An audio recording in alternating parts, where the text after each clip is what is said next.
Hare Krishna and welcome everyone to our weekly session. So we discuss Bhagavad Gita. We already completed Bhagavad Gita, which went on for over 2 years. We started somewhere in July 2020 at this particular session, and 21, 22, 23.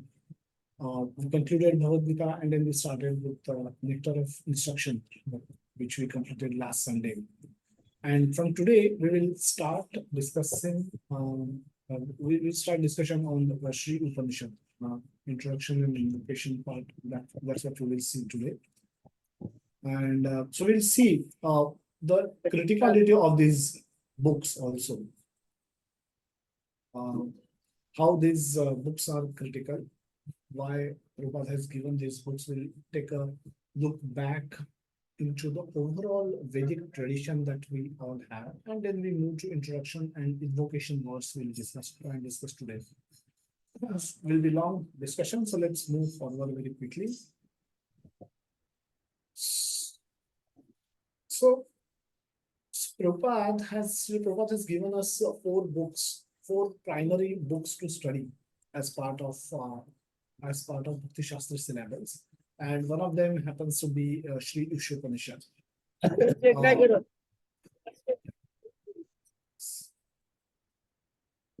One of them happens to be Sri Isopanishad. And this is considered to be one of the, it's part of Upanishads and considered to be one of the most important books and serving a purpose, obviously. And along with this book, Prabhupada has given us Bhagavad Gita and the Nectar of Devotion and Nectar of Instructions. The two books written by Srila Rupa Goswami, that is Nectar of Instructions that we discussed earlier. Nectar of Devotion is another beautiful book written by Srila Rupa Goswami describing Bhakti in detail. That is another book that Prabhupada has given, along with Bhagavad Gita, which is Gita Upanishad, essence of all Vedic wisdom, and the Isopanishad. These four books Prabhupada has prescribed for. He's given it to all. He wanted all sincere devotees to study these basic books, and so just to take a step back, let's try to understand the whole landscape of those who are seeking spiritual knowledge. Who are those people, and what is it that they are doing? This becomes very helpful when we distribute books, when we discuss philosophy with others, and others check on our philosophical understanding. This kind of overview of spiritual landscape kind of becomes very useful, kind of become very handy. Sometimes people may try to trick you by saying that you've not checked other streams of knowledge, so how you've concluded that Gaudiya Vaishnavism is the best of all knowledges. So in many challenging situations can come in our life, where we will be challenged to speak about our beliefs, speak about why we do what we do, why you chant Hare Krishna Mahamantra, why do you consider Bhagavad Gita to be the final word, why do you consider Bhagavatam as the authoritative scripture, why it is not just stories written by some sage. So many doubts people can raise, and unless we have slightly little bit more information about these scriptures, it will be very difficult for us to respond and establish why we do what we do and how it is better, how it is the best mode of how it is the best method that is available in given time, today's time. So if we were to bifurcate all humans, there is a basic bifurcation can be in the Astika and Nastika.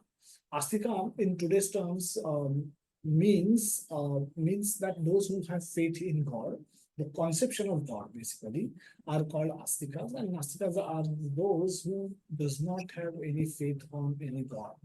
In broader sense, this also means Astika means those who accept the authority of Vedas are called Astikas, and Nastikas are those who do not accept authorities of Vedas. we'll talk about what Vedas means. And Prabhupada has given a lot of in the introduction to this particular book is the description of Vedas.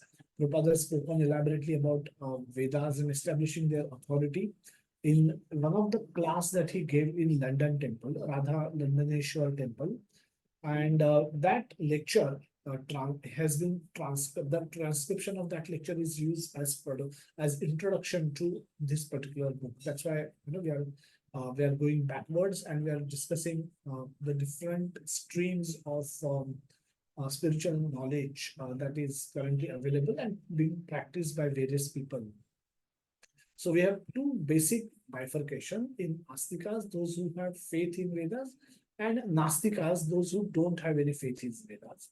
Amongst the Nastikas, the three prominent streams that we know are today are Jainism, Buddhism, and Charvakism. Jainism, as you can easily understand, it's a Jain philosophy. Buddhism is Buddha's philosophy. And Charvakism is materialistic philosophy, where materialistic people think that the purpose of life is to enjoy, and the fittest, the survival of the fittest is the rule. If you are fit enough, you can do what you want, and others can't really complain unless they become fitter than you. So survival of the fittest, enjoyment, and again survival of the fittest are the two driving principle for Charvakism. Then amongst the Astikas, we can bifurcate them further into the six system of philosophies. Six system of philosophies.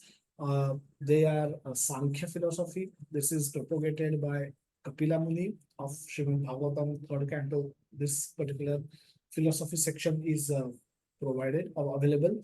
Vaisheshika or yoga. Yoga is propagated by Patanjali, Nyaya, Purva Karma Mimamsa, and Uttara Brahma Mimamsa. Uttara Brahma Mimamsa is also known as Vedanta. That is propagated by Srila Vyasdev. And within Vedanta, we have two subparts. One is Advaita and second is Dvaita. And to reconcile the two, the Advaita and Dvaita philosophy is the philosophy given by Sri Chaitanya Mahaprabhu, that is Achintya Bhedabhed. So we'll not spend too much time in discussing these in details, but we'll just touch upon these because they are all called as Vedic people. All these practitioners are broadly known as those who are following Vedas, but they all can have different conceptions and different goals in their respective practices. So, so Sankhya, as we discussed, the sixth system of philosophies within Astika. Within Astikas, those who accept the authority of Vedas, six system of philosophies. So these people, all these people have, the Kapila Rishi focus on Sankhya philosophy. Vaisheshika, Kannada Rishi, Yoga, Patanjali Rishi, Nyaya by Gautama Rishi, Purva Mimamsa by Jaimini Rishi, and Uttar Mimamsa by Vedvyas Rishi. Vedanta is the conclusion of all Vedic wisdom. So all these six system of philosophies, they draw their authority from Vedas.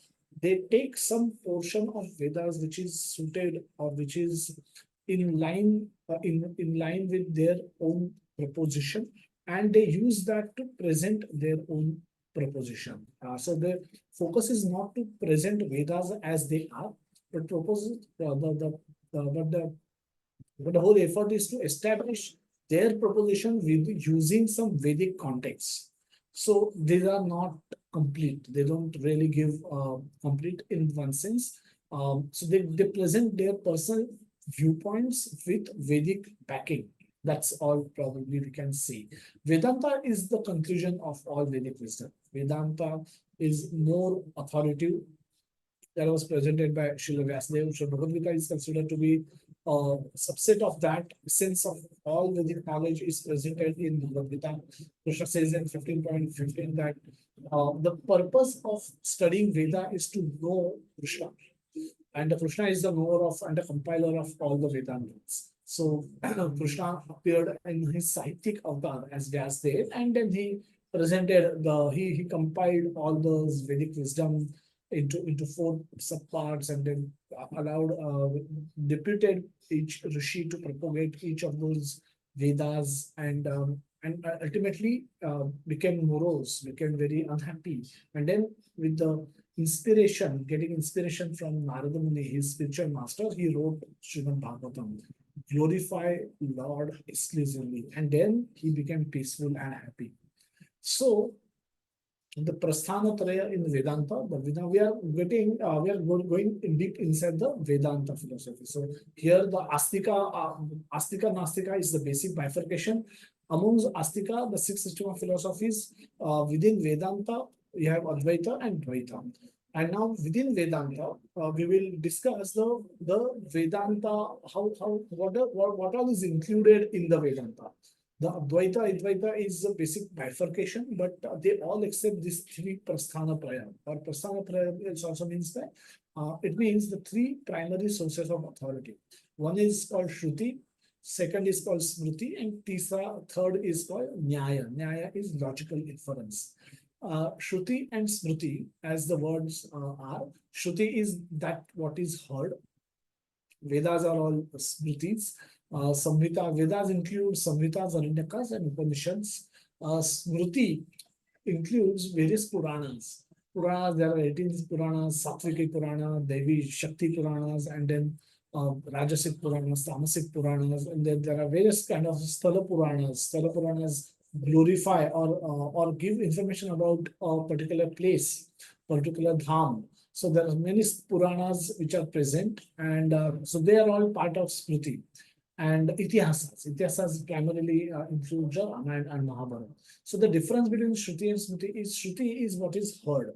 What is heard, and that is how it is been transmitted from generation to generation. So it is originally been heard as by Brahmaji from Lord, and then he passed it on to his disciples, and that's how एवं परंपरा प्राप्तिम एवं राजर्षियो विदु. In the discipline, in the chain of disciplic succession, this knowledge is passed on. The Shruti knowledge is passed on in as is manner. So there's no alteration that is done. And Smriti is what you have heard when you, for newer generations, for other generations, what you have heard, what you have understood, what you have assimilated, that you document for future references, for the references of the future generation. And so that is not different knowledge, but it is the same knowledge, but it is presented if in a manner in which it can be understood by the audience. And so Smriti is not new knowledge that is produced, but what was heard is now reproduced in by way of writings, and the documentation, so that it can get passed on to the future generations, and it can also be understood better. So it's like mother teaches the child. There's a small child in a family, and mother is primary source of knowledge. So mother gives instructions to the child. Now child has heard it, but may take time to understand it and implement it. So you have an elder sister in the home. She repeats the same instructions given by the mother. Now she has originally heard those from mother, and then she has worked upon those, and she has perfected those. So now the small child will hear it originally from the mother, and then his elder sister will repeat those instructions. So those are not new instructions, but they're the same instructions repeated by the elder sister. So for better understanding and better application. So Shruti and Smriti are like that. Itihasas are the descriptions of particular personality, are centered around personality. For example, Ramayana is centered around personality of Lord Ram's, his appearance and his pastime. Mahabharata is primarily focusing on the Kuru dynasty, Bhishmacharya, then Panduputra, Dhritarashtra, his sons, and so on and so forth, and their activities. And in between all that, Lord Krishna's appearance and Lord Krishna's activities. Everything gets covered under Mahabharata. So it is Itihasas are the difference between Itihas and Purana, both talks about historical events, but Itihasas speak about event pertaining to a particular personality or particular family. Whereas Puranas focus on conversation. The focus of conversation is Purana. For example, Bhagavad Purana. Bhagavad Purana is a conversation between Sutta Goswami and sages in Naimisharanya. And they ask questions, and then in response to those questions, many personalities are revealed. The Sutta Goswami starts speaking by describing Parikshit Maharaj and his activities, Sukadeva Goswami, his activities, and then he relayed the conversation that took place between these two personalities. And as Sukadeva Goswami started speaking to Parikshit Maharaj about Bhagavatam, glorification of Lord Krishna, he went through different question and answers. He went through different time zones. He traveled through different time zones, be it Satya Yuga, Treta Yuga, Dwapar Yuga, and he touched upon many kings and many personalities, many devotees, and many activities, many incarnations of lords, and many of their activities. And so the focus of Purana is conversation. It can go across multiple time zones, but Itihas is focused on one personality and all of one family and their activities. So that's the difference. And we have Ramayana and Mahabharata are the primary sources of Itihas. So they are also considered. They are part of Smriti. And Nyaya is logical inference. Nyaya philosophy. So legacy given by Srila Prabhupada. So Prabhupada has commented on Shruti. Shruti is Shri Isopanishad. So Prabhupada has given this particular book called Shri Isopanishad as a series of articles written in Back to Godhead magazine. So this was, Prabhupada didn't translate it in as his way, but he wrote series of articles in his monthly magazine that was called Back to the Godhead. And those articles are later compiled by his disciples and presented to us in form of a book. So that Prabhupada has given us from the Shruti, from the Shrutis. Then from the Smritis, Prabhupada has given Srimad Bhagavatam and Srimad Bhagavad Gita. Your Bhagavad Gita is part of Shruti, Smriti. Shruti, why? Because it comes in Mahabharata, which is part of which is considered to be Smriti Puran, and because it's a conversation between Vaishampayan and Janmejay, and in the course of that conversation, Bhagavad Gita appears. Bhagavad Gita appears during the course of that conversation during Yuddha Purana. Bhagavad Gita also appears, and it is relayed directly, and as it is manner, Bhagavan spoke this, Arjun spoke this, Dhritarashtra spoke this. It is that is how it was relayed. So without changing anything, it was relayed in as his way. So so that's why it is called Smriti. But Bhagavad Gita Bhagavad Gita is nothing but direct words of God. So that is, in one sense, Bhagavad Gita is Shruti also. So Bhagavad Gita is Shruti because it is spoken directly by the Lord, and Bhagavad Gita is Smriti because it is part of overall Mahabharata framework. So that makes Bhagavad Gita to be the position of Bhagavad Gita becomes very, very special. Nyayam, Prabhupada has given Srimad Bhagavatam, which is summary of all Vedanta Sutra. So Bhagavatam is a Vaishnava book. So Isopanishad and Bhagavad Gita are general books. Bhagavad Gita is accepted as the best philosophical book in the world, philosophical masterpiece. Philosophically, those who are inclined to study philosophy, they all have accepted Bhagavad Gita as a masterpiece, as one of the best work done in the history of humanity, in the history of this world. So Bhagavad Gita has been accepted across nationalities, across cultures, across religions, to be one of the masterpieces because of its expansive scope and the different varieties of topic that it touch upon in a masterly way, where Lord Krishna presents and in a very beautiful way, and which can easily be verifiable in today's time. Very easy, modes of material nature, very easily we can validate all those teachings in with reference to today's activities and today's situation of the people. So Bhagavad Gita offers that direct evidence of what is spoken by Lord and what is happening in the world. It is directly verifiable. And that's why Bhagavad Gita is accepted across cultures and across nationalities and across religions. But so is Ishopanishad. So all prominent writers or prominent thinkers, Shankaracharya, Ramanujacharya, all have commented upon Ishopanishad. And Shankaracharya primarily has given impersonal commentary on this particular book, whereas Srila Prabhupada has presented personal, devotional commentary on the same book using the same verses. Prabhupada has used the same verses. Prabhupada has used the same terminology that is used by the Mayavadis or the impersonalists, but Prabhupada has given devotional conclusions. That's what makes the study of Sri Upanishad very, very special. Then Prabhupada has given us Prabhupada has given us Ishopanishad, Prabhupada has given us Bhagavad Gita, and Nyaya, Prabhupada has given us Srimad Bhagavatam, which is primarily a Vaishnava book, because Srimad Bhagavatam is studied only by those who accept Lord Krishna as the Supreme Personality of Godhead.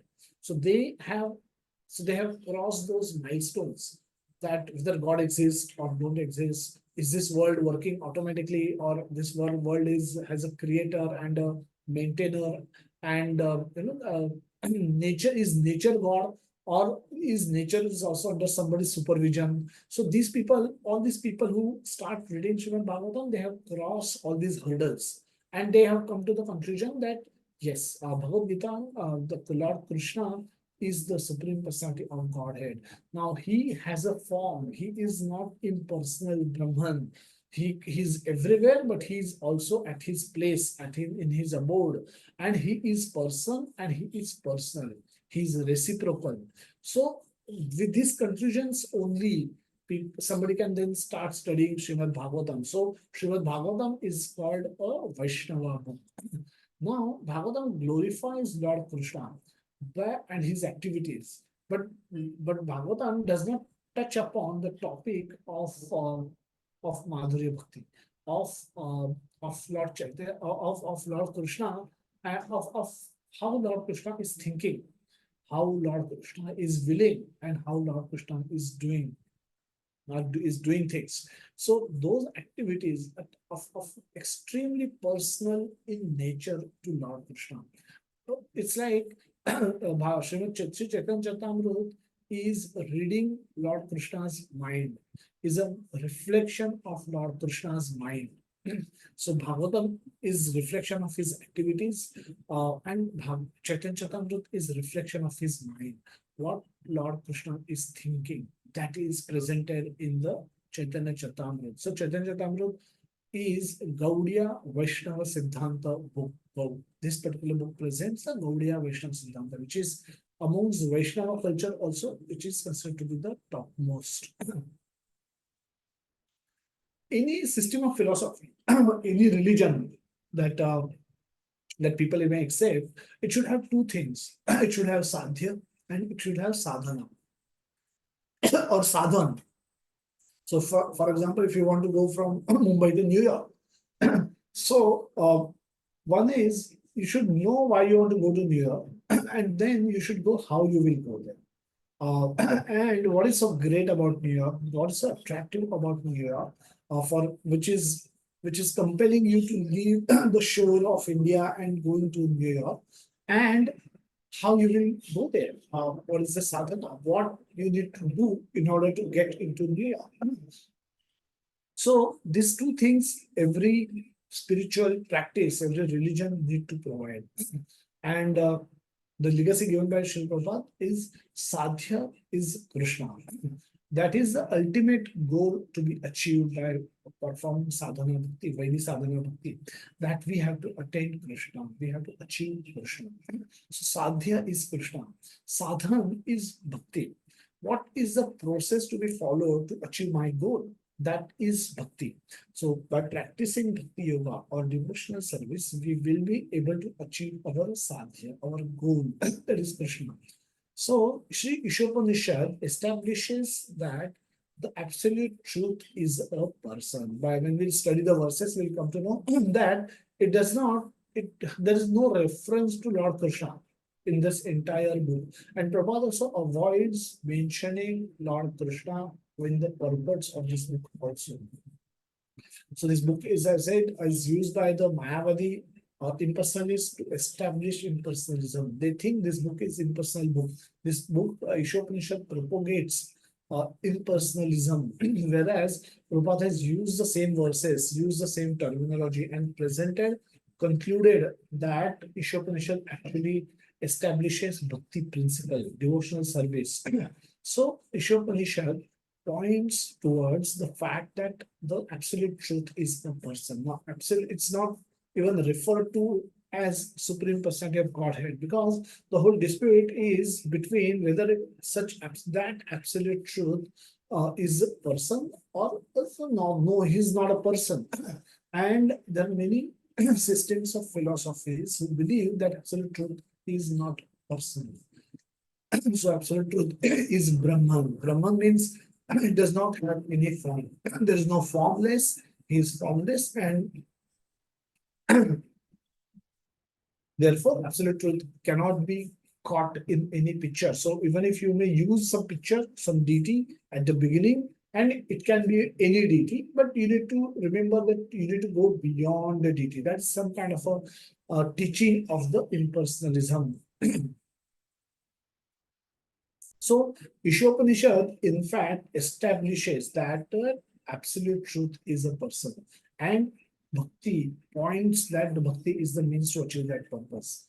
Bhagavad Gita establishes that the absolute truth is Lord Krishna himself. Yomam evam samudho janati purushottamam sa sarva vida bhujati mam sarva bhavena bharata, and establish Bhakti Yoga as the only viable, possible means to attain that goal. Attaining Lord Krishna is the goal of life. Krishna is that absolute truth. And attaining Krishna is the goal of life. And practicing Bhakti Yoga is the only way to attain that goal. That is established by Bhagavad Gita. How to practice Bhakti is taught in Nectar of Instruction or Nectar of Devotion. So we've gone through Nectar of Instruction. Krishna willing, will go through Nectar of Devotion also, if whenever time will come. But these two books establishes the principles of Bhakti Yoga. Nectar of Devotion talks about 64 qualities of Krishna, 64 limbs of Bhakti, and so on and so forth. Different types of Bhakti, and so on and so forth. So we'll not go too much into the detail of Nectar of Devotion, but suffices to say that the sadhya, Krishna, sadhana, bhakti, Ishopanishad establishes the personification of the absolute truth. Bhagavad Gita establishes who that person is. He introduces Bhagavad Gita, that person is Krishna. And attaining him is the goal of life, establishing Bhakti Yoga. Bhakti Yoga is the only means to achieve that goal, which is further taught in Nectar of Instruction and Nectar of Devotion. So, so the introduction to Sri Ishopanishad speak about focus is more on the Vedas and the authority of Vedas, as Prabhupada will speak.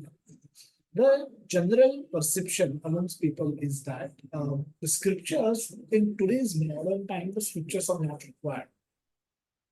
The scriptures basically must be useful few years back. It's written by sages who have no knowledge about the modern times, and scriptures probably were relevant when they were written in those times, whenever they were written, if at all they were written. But in today's world, today's scientific advanced world, those scriptures have no meaningless. They are meaningless. They're not required per se.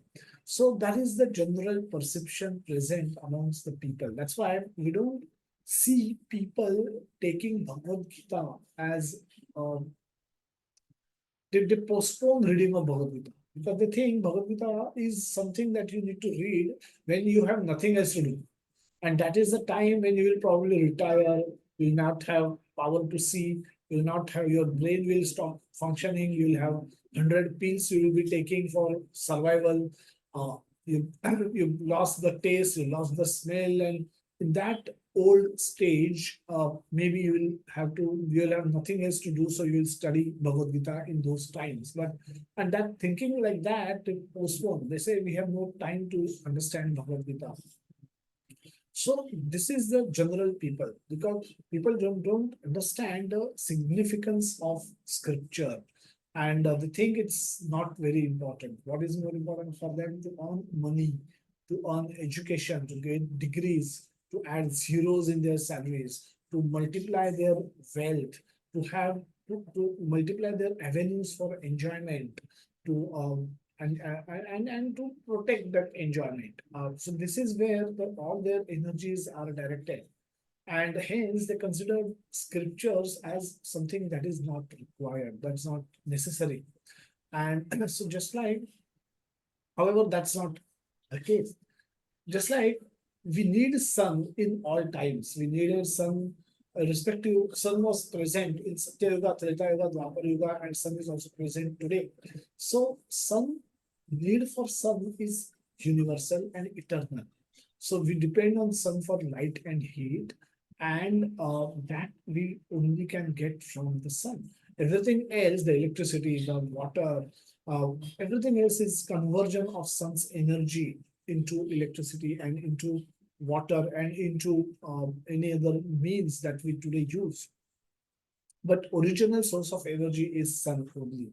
So similarly, scriptures gives us knowledge that is eternal and that can take us towards eternity. So the knowledge that we earn from the world is is is is is not complete knowledge. We cannot get complete knowledge uh, ourselves. Why? Because we have four defects. The first defect is we have imperfect senses. Second defect we have is we make mistakes. The third defect is that we get illusion, and the fourth defect is that we have propensity to cheat. So the imperfect senses, if you we'll study them in a little bit more detail. The sources, what we can learn from in this world itself has limitation and has progressive limitations. So the senses are imperfect. Now we cannot see many things, we cannot hear many things. So the way we operate in the world and whatever we can see, even that will become weaker and weaker as the age will progress. What we can hear, eventually, we'll stop hearing.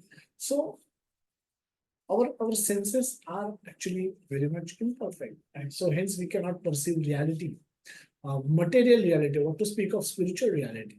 So senses can't give us proper knowledge. So seeing is believing is useless proposition. It's a failure proposition. It's a failed proposition. So can't be done that way. Nobody can function that way. Second is, if that's not sufficient, if our senses are imperfect, we make mistakes. Consciously while working also, we are making mistakes all the time. We may, we are given, 100 notes of rupees 100, and then sometimes we count 101, sometimes we count 99, and then we keep counting and recounting. Even if we are consciously making effort to count them correctly, at times we make mistakes. Now to err is human, so everybody makes mistakes. So it's default that we will make mistake.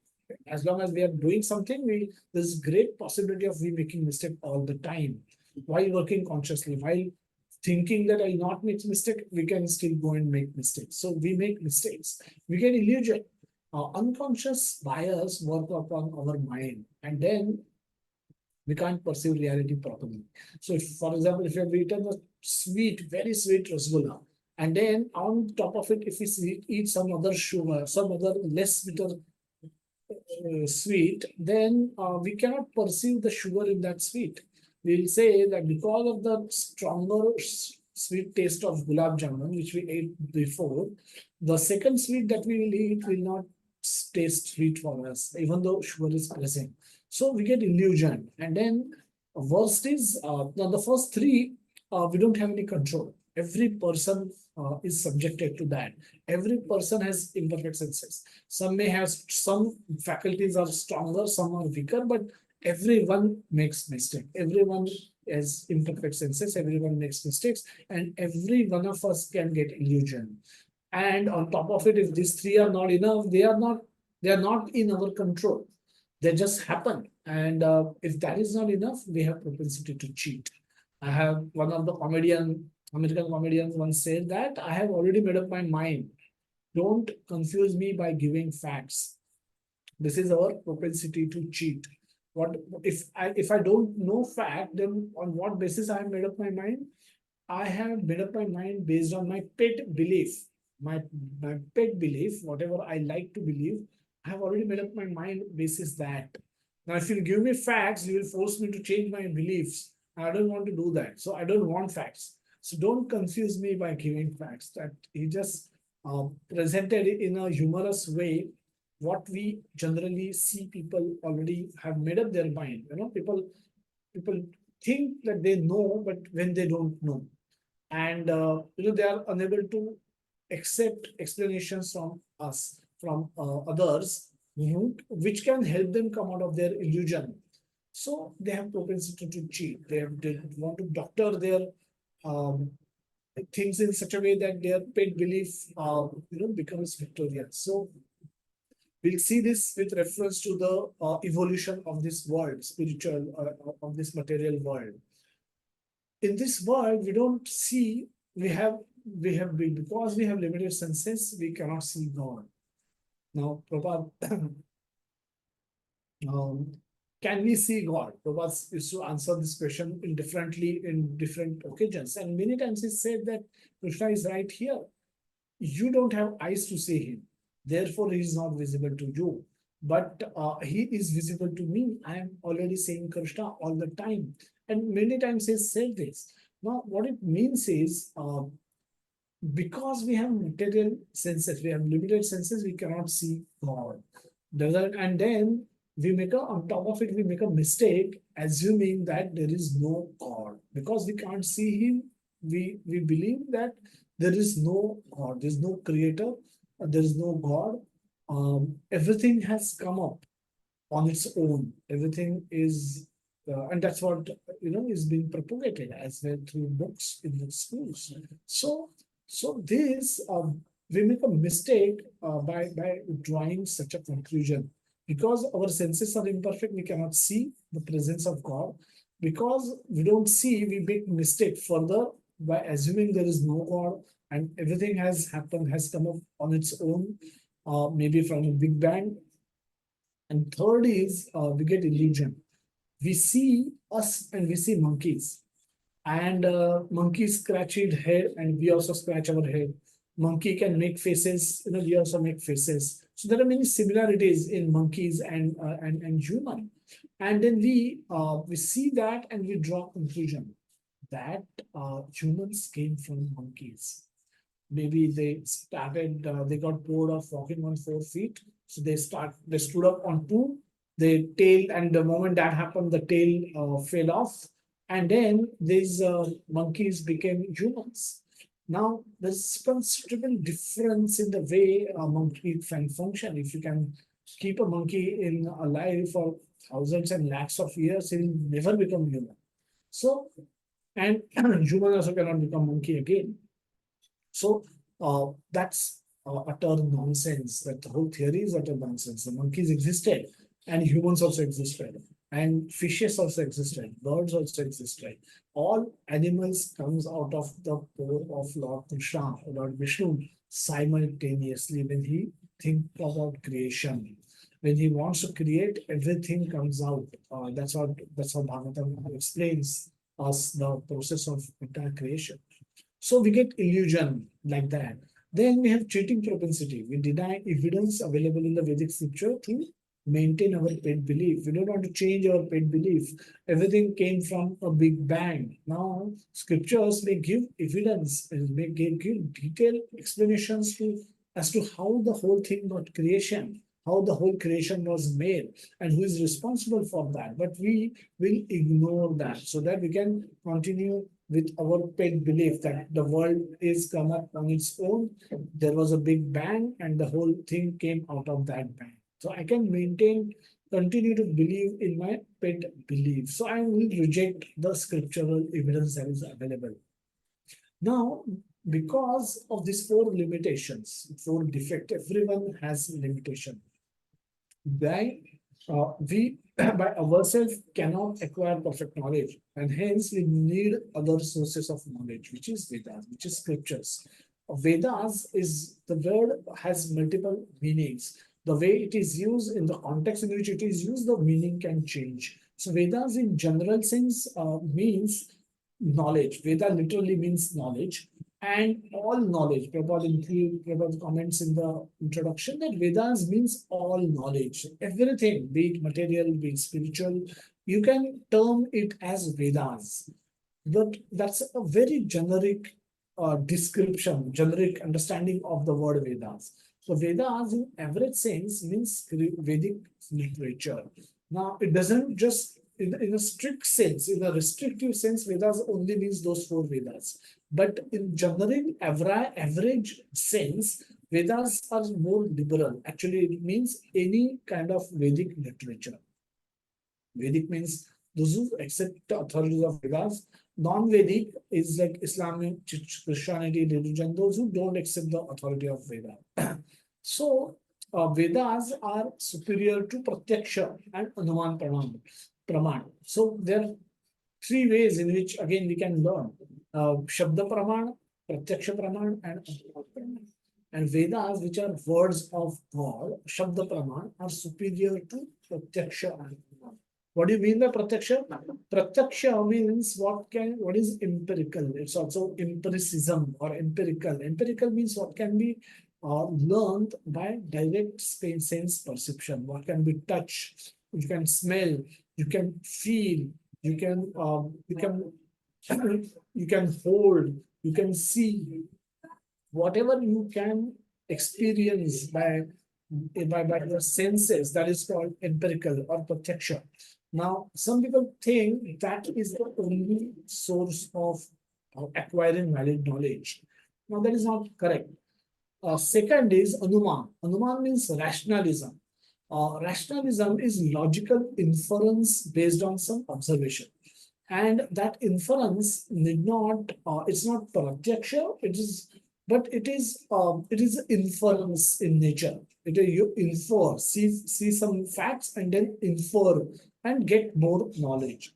Now that inference can be considered as a primary source of knowledge by some traditions.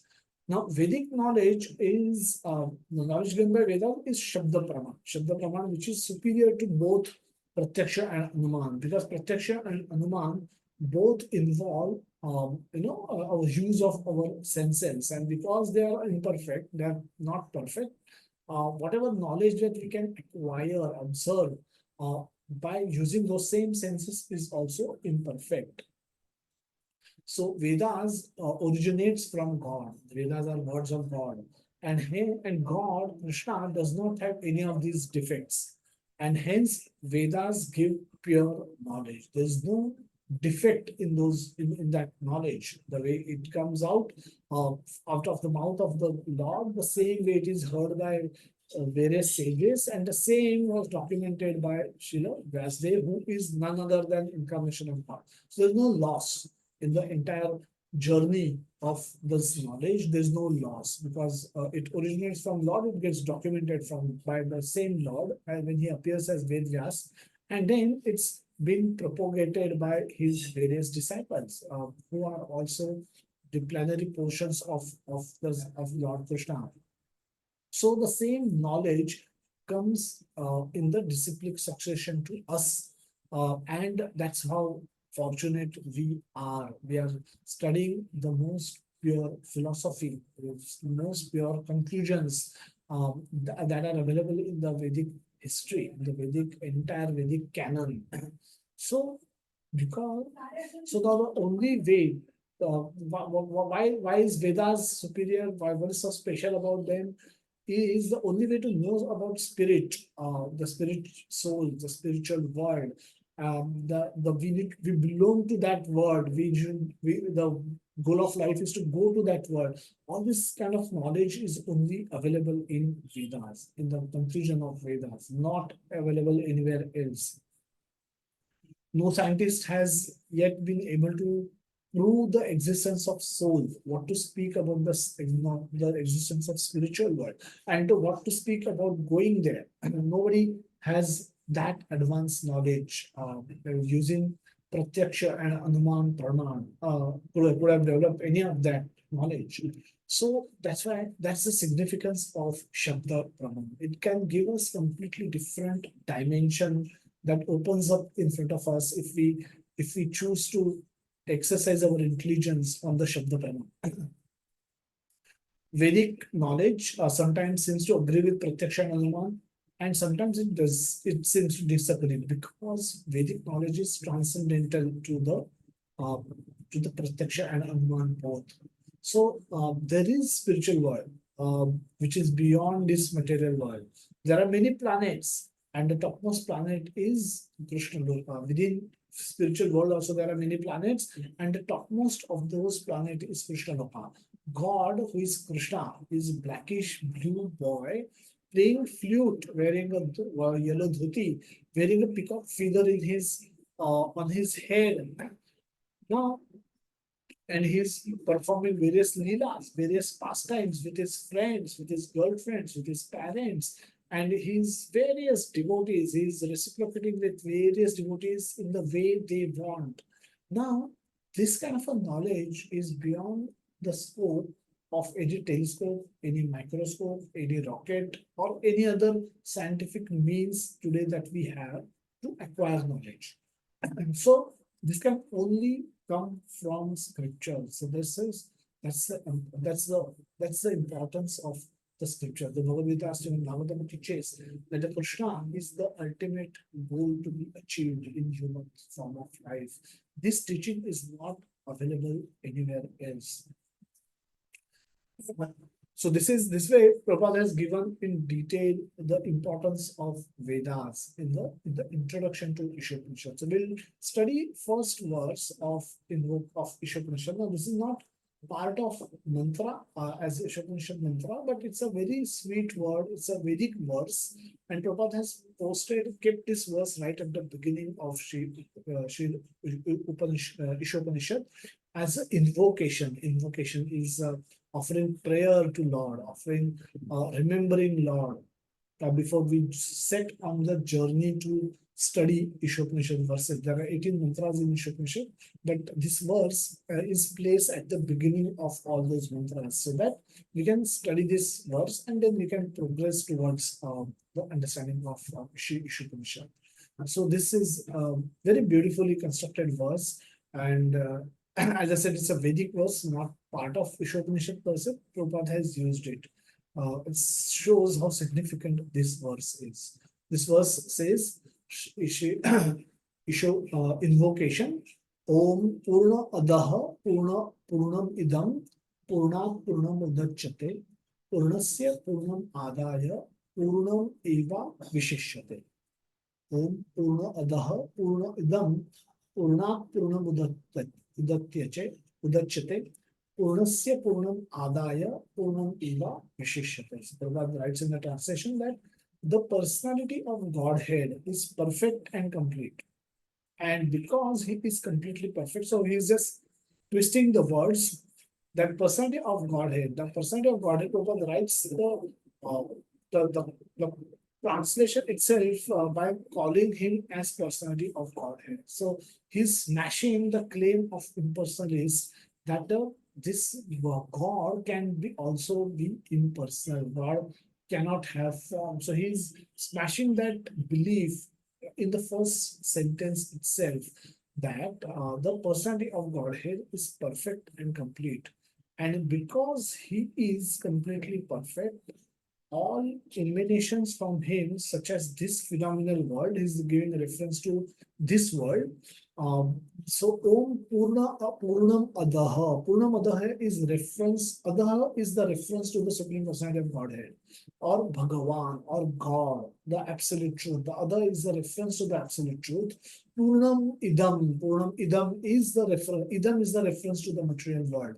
Purna Purnam Udachyate. So from complete, another complete is emanating, coming out. And Purnasya Purnam Adaya. Purnam Eva Vishishyate. So no matter how many complete comes from one complete, what remains is also complete. So this is the beautiful verse. So we'll read the translation and then we'll go to the purport. So, a completely perfect, all emanations from him, such as this phenomenal word, are also are perfectly equipped as complete wholes. Whatever is produced of the complete whole is also complete in itself because he is the complete whole. Even though so many complete units emanates from him, he remains the complete balance. So there's a lot of complete is used in the translation of this verse. The whole point is uh, the absolute truth or the supreme personality of Godhead is perfect and complete, and because he is completely perfect, even if anything comes out of him, that and that what comes out, if that is also complete and perfect, that does not reduce the capacity, the original potency of the absolute truth. He continues to remain completely perfect, even if so many units are independent units are emanating from him. So this is the purport. As we'll study it in more detail, the purport. Prabhupada writes that the complete whole or the supreme absolute truth is the complete personality of Godhead. Realization of impersonal Brahman or Paramatma or the super soul is incomplete realization of the absolute truth. The supreme personality of Godhead is Satchit Ananda Vigraha. Realization of personal Brahman is realization of his Sat feature or his aspect of eternity. And Paramatma's realization is realization of his Sat and Chit features, his aspect, this aspect of his aspect of eternity and knowledge. But realization of the personality of Godhead is when you realize the personality of Godhead is the realization of all the transcendental features that are Satchit Ananda, bliss. When one realizes that Supreme Person, he realizes these aspects of the absolute truth in their complete senses, completeness. Vigraha means form. Thus, the complete whole is not formless. If he were formless, or if he were less than his certain, uh, in any other way, he could not be complete. Prabhupada writes that the the absolute truth is a person. He's not formless. He has a form. The formlessness is propagated by impersonalists, the Christianity, the Islam, and Mayavad. They propagate the impersonal feature of God. He says God does not have a form. God cannot have an image. So that's what Prabhupada attacks right here. That the Vigraha means form, and a complete whole is not formless. So it makes a very categorical statements. Everything So the complete whole must contain everything both within and beyond our experience. Otherwise, he cannot be complete. So in the table form, there are three levels of realizations. They each of them progressively realize the absolute truth or the personality of Godhead. And who are those seekers? That's given in the third column. So level of realization is Brahman. Aspect of absolute truth understood is Sat. That is only the eternity aspect about absolute truth is realized. And the people generally who seek this knowledge, this type of knowledge are Gyanis. And the next is Paramatma feature, Sat and Chit. When Chit is additional feature that is available, but Sat is always there. So they have good understanding of the Sat feature of the Supreme Personality of Godhead and the Chit or the knowledge function of the about the they also have the knowledge of the Supreme Personality of Godhead, Sat and Chit. And these are yogis who possess this kind of knowledge. Bhagavan is the personal realization of the Supreme Personality of Godhead. And this contains all the three elements, Satchit Ananda. And who are the people who enjoy relish company of Bhakta are the Bhaktas. themselves. So devotees like to be in the association of another devotees. So take for example, to understand this concept in a little bit more details, take for example, suji halwa, prasad, if we want to cook and we want to offer. So the suji halwa, when it is cooked in the kitchen, typically it will have three aspects about it.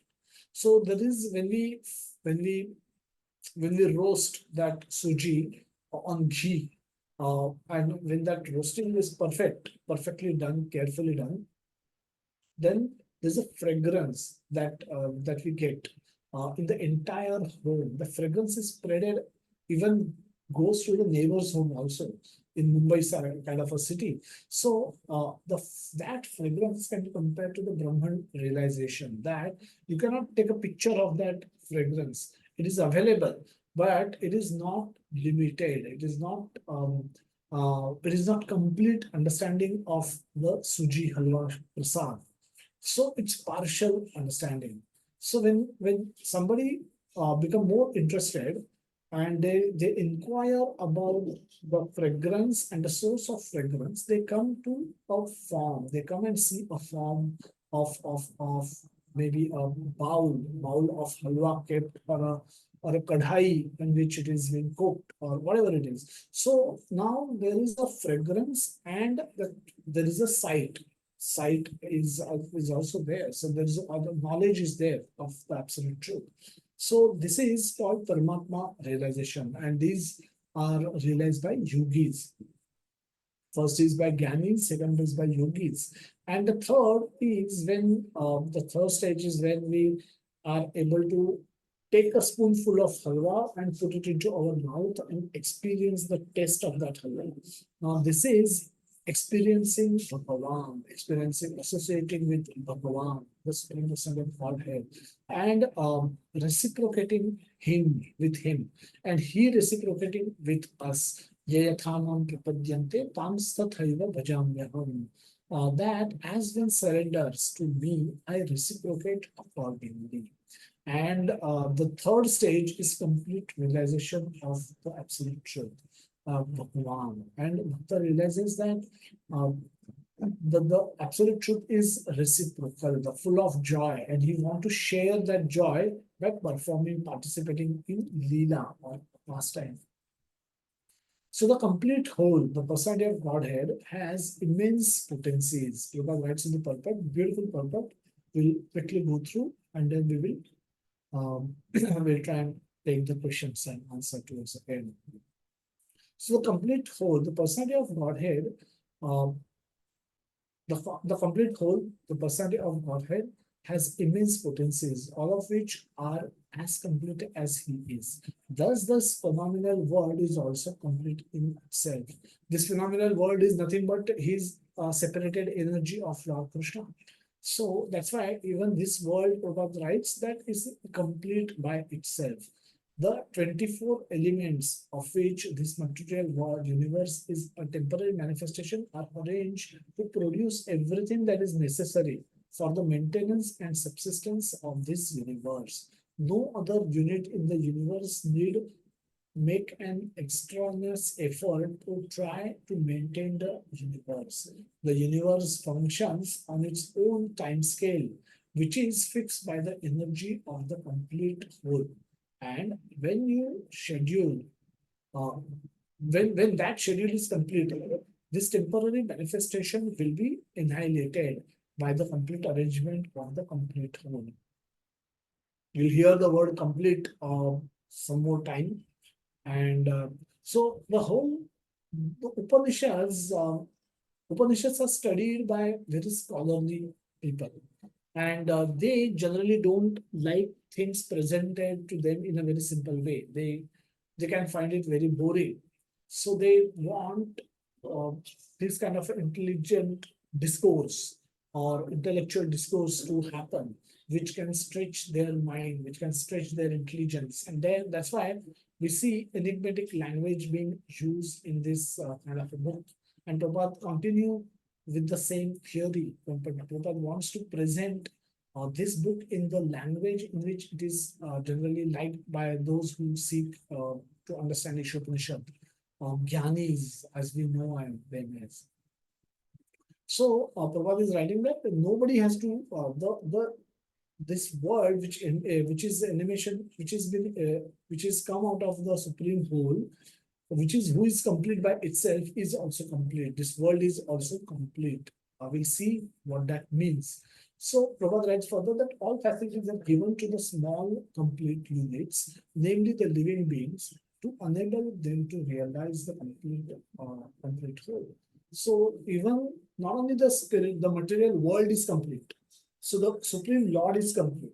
From him have come these material worlds, many material worlds, many universes. And this material world is also complete by in itself. And from the same Supreme Lord, the living entities have come out, human beings have come out. And Prabhupada's writing that those human beings are also complete by themselves. They are also complete beings. So human form of life is a complete manifestation of the consciousness of the living being and is obtained after evolving through 84 lakh species of life in a cycle of birth and death. In this human form of full consciousness, the living entity does not realize his completeness in relation to the complete whole. He loses the chance to realize his completeness and again put into the revolutionary cycle by the law of material nature. So what Prabhupada is writing in short is, in this human form of life, we have to understand the principles that are taught in Bhagavad Gita. We have to understand who we are. We have to understand what is who is God, what is our relationship with God, and how to perform Bhakti Yoga so that we can attain God at the end of our life.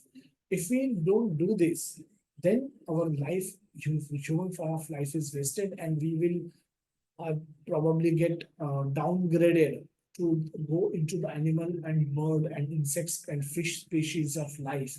And from there, we'll have to evolve upwards once again and again come to the human form of life so that we are presented with the same opportunity once again. We see the perfect arrangement in the world. The first image is that of solar system, wherein all the planets are placed in a perfect way. Um, the Earth. If Earth were to be little bit more closer to the sun, the heat would have it would have been there would have been so much heat on the planet Earth that the survival of living entities would have become difficult. And had this Earth been little far away from the sun, then it would have frozen. Again, the survival of the living entities would have become a huge issue. So Earth is placed at a perfect distance from the sun. And just like this Earth is rotating around itself, Earth is rotating around sun, there are many planets in the solar system who are rotating around themselves as well as rotating around the sun, and some of them are rotating against around each other as well. And all these rotations are controlled by material nature. And Krishna says, Maya adhyakshena prakriti suyate sacharachara. So that material nature is also functioning, working under the supervision of Lord Krishna. So all these, it's not by chance that these planets do not collide with each other, don't go and hit each other, because they have been controlled by the somewhere as they remain rotating in orbit. They don't clash on each other. Another beautiful design that we see in this world is that of water cycle. Now the water cycle is a beautiful example of how the earth, how this material world maintains one of the most needed resource for its survival and existence and survival both, which is water, which is sweet water, which we can drink. 70% of our body includes water. And so the water is stored in ocean. Oceans have salt in it which acts like a preservative. That sun, with the help from sun, the ocean water gets evaporated. It goes and becomes cloud. Now, cloud is a very interesting product. and which cannot, which no scientist of today's time have not yet figured out how to produce a cloud. The raw material that is required in making a cloud is so useless. What it contains is just vapor and some dust particle. However, cloud is a phenomenal object. Cloud is moving mobile water tanks with unlimited capacity, which can travel for thousands of miles simply by wind. And uh, it's leak-proof water tank. So aeroplanes go through cloud, this black cloud, and nothing happens. It doesn't lead to rain. It rains only when it has to rain. So this clouds also is a unique gift given by Krishna to us, which we still haven't yet been able to understand how it has been made. First of all, what to speak of replicating it on this planet. So this cloud is where the water is stored, the evaporated water is stored, and then finally precipitation happens. The water, the same water comes down by in form of snow on the snowy peaks, and it comes down as rain in the rest of the world. The rainwater nourishes the plants and also gets into the lakes and groundwater. It gets stored in the ground as for whales to be then later, or it is supplied to the humanity through whales, and the whales have those water sources. That the same water, rainwater, which has come down, is stored in those wells and lakes, and so that they can remain useful to the society for the all the 12 months. The snow also melts slowly and comes down in form of rivers, and that also makes water available give to the people. And ultimately, everything goes to the ocean. From ocean again, with the sun, the whole cycle continues. So there is a phenomenal design that we can see. This is not happening by chance. So theists, no wonder, believe that this world is perfect. This world has a creator. The world has an operator, and that God exists. So theists believe that the world is perfect, and it is perfect because God exists. And he is in charge. He is in control of this world. Now, sometimes we see the cities are flooded, people die, homes go underwater, cars submerge, float, and get destroyed. So many things happen. Now if there is enough rain which has taken place, there's no need for extra water. So atheists believe that God, there is no creation. Everything is happening by chance. Sometimes it rains more, sometimes it doesn't rain at all, where people face all kind of atrocities. They need to walk for miles to get a small bucket of water, and so on and so forth. So seeing, uh, seeing it is seeing difficulties or the problem areas in this world, and atheists believe that the world is imperfect. World is imperfect, and world has no controller and no owner, and basically there's no designer. There's no designer, there's no controller, no operator for this world. This world has been created just as is. Somehow or the other it got created, and now it is getting destroyed. Cape Town has has exhausted its water resources. And now today, if somebody takes bath twice a day, it can be considered a criminal in the town of Cape Town, which is in South Africa.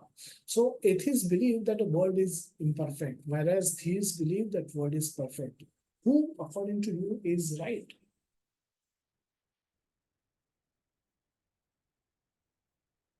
Someone can unmute and speak. We don't want to spend too much time on this.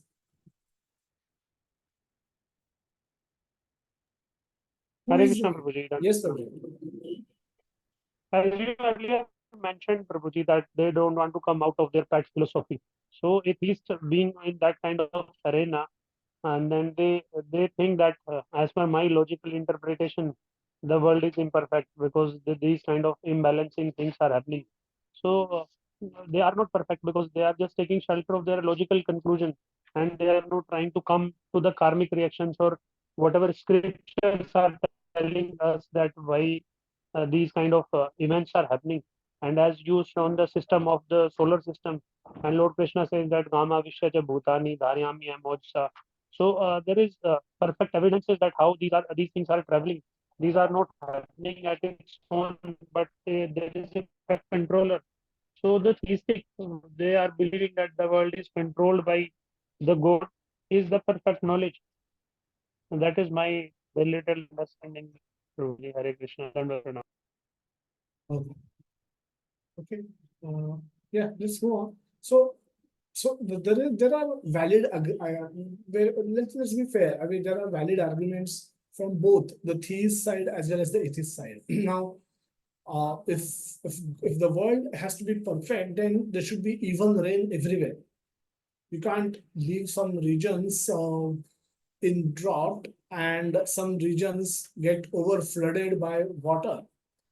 So there is a design, but there are also problems in the world. Now, both are undeniable. The design that we see is also not undeniable, and the problems that we see are also undeniable. So let's study this a little bit more in detail. So, Prabhat, as the translation goes, that complete whole remains complete, even though many completes come out of that complete. So it's like saying that the infinity minus is infinity. In the mathematics, this can be written in by way of a formula that infinity minus infinity. Normally, 10 minus 5 is 5, 2 minus 2 is 0. However, if you do infinity minus infinity, the answer you will get is infinity. Now that kind of a situation we are having over here, that a complete whole remains complete even if many completes come out of it. Now, how can that How can that be possible? So let's look at another example. So we have set of natural numbers like 1, 2, 3, 4, 5, and they are infinite. They are infinite. You can go on counting them, almost infinite. So within these natural numbers, there are odd numbers like 1, 3, 5, 7. Then there are prime numbers. And these odd numbers, even numbers, prime numbers, they are also in their own sense infinite. You can odd numbers you can go on counting unlimitedly, and theoretically they are also infinite, or even numbers are infinite, whereas natural numbers they are also infinite. But we can understand that the odd numbers are nothing but subset of natural numbers. The natural numbers, when we take those, we start counting them, we see 1, 3, 1, 3, 5, 7 is present there. But when we take odd numbers, we see those numbers getting repeated. So in the broader sense, natural numbers is a bigger subset, bigger set of numbers, and odd numbers is a subset of that big subset, bigger set. So the natural number is a broader concept, odd number is a smaller concept, but both happen to be infinite. Similarly, uh, similarly, the God, many units though coming out of him remains complete. Now, we'll not be able to understand it perfectly, the concept of God with the examples taken from the material world, because primary difference is between the matter and the spirit. But it's suffice it to understand that the conceptually how we can infer that even though many complete wholes come out of that complete, how the original complete remains complete. It doesn't get deteriorated, does not weakens in any way. Now, the next theory is about the automation of the world, the existence of God, existence of the designer or the creator or the operator. Now, the world seems to function in a very automatic way. The, the solar system, Krishna says, Dama Vishyacha, Bhutani Dharayam Ahamojasam, which I enter into every planet, and by my energy, I keep them floating in its orbit. Now, that's what the statement of Bhagavad Gita says. However, uh, there is no empirical evidence that is available. And hence, people tend to make a mistake that this is all working automatically. The sun is rising, there is no operator is seen who is switching on the switch, who is pressing a switch so that the sun comes up. or when he presses the switch, the sunset happens, and the moon rises and the star comes, the season changes, the temperature is changed, we have winter now. In many parts of India, it will move towards summer, and then toward June, July, August, we'll have rains, and again we'll have a brief hot month in October, and then again followed by some winter in November and December. Now, all these changes which are occurring in this world around us, they are just happening automatically. So, automatic means it's easy for somebody who only wants to believe in empirical evidence, who think that seeing is believing. For him, it is easy for him to conclude that there is no God, there is no designer, there is no operator. Everything has happened by chance. Everything, this world probably got created from a bang, and then just got set. Things got settled down. For him, when you have when you want to when you seeing is believing is your philosophy, accepting concept of God becomes extremely difficult. It's very naive, very stupid philosophy. But anyone who has that kind of philosophy, for him to accept the concept of God itself becomes extremely difficult. Now, automatic doesn't mean there's no existence of God. There's no existence of designer. There's no existence of an operator. It simply means that there is no awareness of direct intervention by the creator or the operator. Automatic only means when you enter a mall, the door opens automatically. It simply means that the machine mechanics are designed in such a way that it does not require intervention. However, there will be mechanism available. There sometimes you go and the door doesn't open, and then that gets checked and rectified, corrected, repaired, and then door starts opening again. So even though practically we may see the door open without any intervention, there is intervention that is happening in the back end, which we are not aware of. There's no awareness from the entrant, the one who is entering the mall. From his point of view, there is no intervention. He can't see anybody pressing any switch so that the door can open, or he doesn't have to manually push the door to enter the mall. It happens automatically. The moment the door sensor senses presence of a person, it simply throw open the door. And so automatic simply means the absence of operator. It doesn't necessarily mean that there is no operator. At that, there is no awareness of the operator. So there could be a toy. A child may feel that the toy is working on its own, but we know that the toy has certain mechanism because of which it does not require any intervention. So the absence of intervention, absence of an operator, doesn't if there is not any proper evidence saying that there is no operator in the world. However, in fact, it gives evidence of a superior intelligence. The design is so superior that it does not require frequent intervention or frequent operation. So it only it on the other hand, it actually evidence superior intelligence.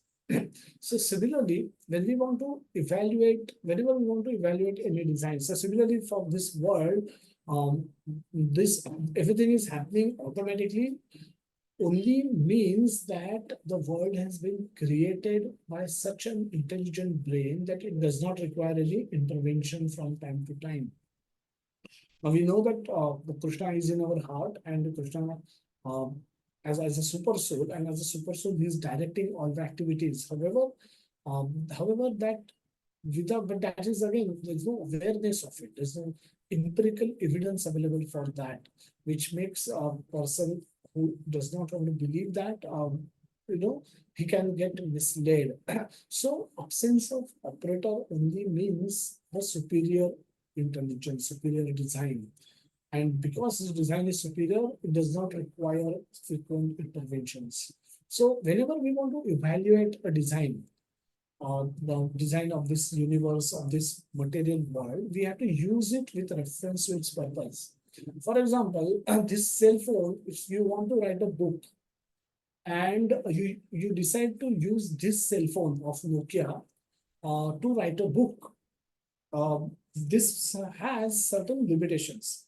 There are certain problems with this. So if you want to press C, F, if you want to type letter F, you have to press number three key multiple times to be able to get to the F letter. Similarly, you'll have to type O letter or six letter key 3 times to get to O. Now, if you want to write a book of 100 pages, and this is the instrument that you are using to type it out, obviously you are going to get frustrated after some time. We will say this is a useless design. This is a useless design. This is not a perfect design. I'm suffering so much typing this book. I don't know. I'll just take eternity for me to finish the writing of this book, 100-page small book. But this product is completely useless. Now, is this the right argument? Is this product useless for writing a book? The answer is yes. But is this product prepared, manufactured for the purpose of writing a book? The answer is no. This primary purpose of this product is calling, communication. And there is some facility given for sending brief text messages. For that purpose, those letters are also available. But when we try to impose our purpose is to write a book, and I'm trying to write a book using this cell phone.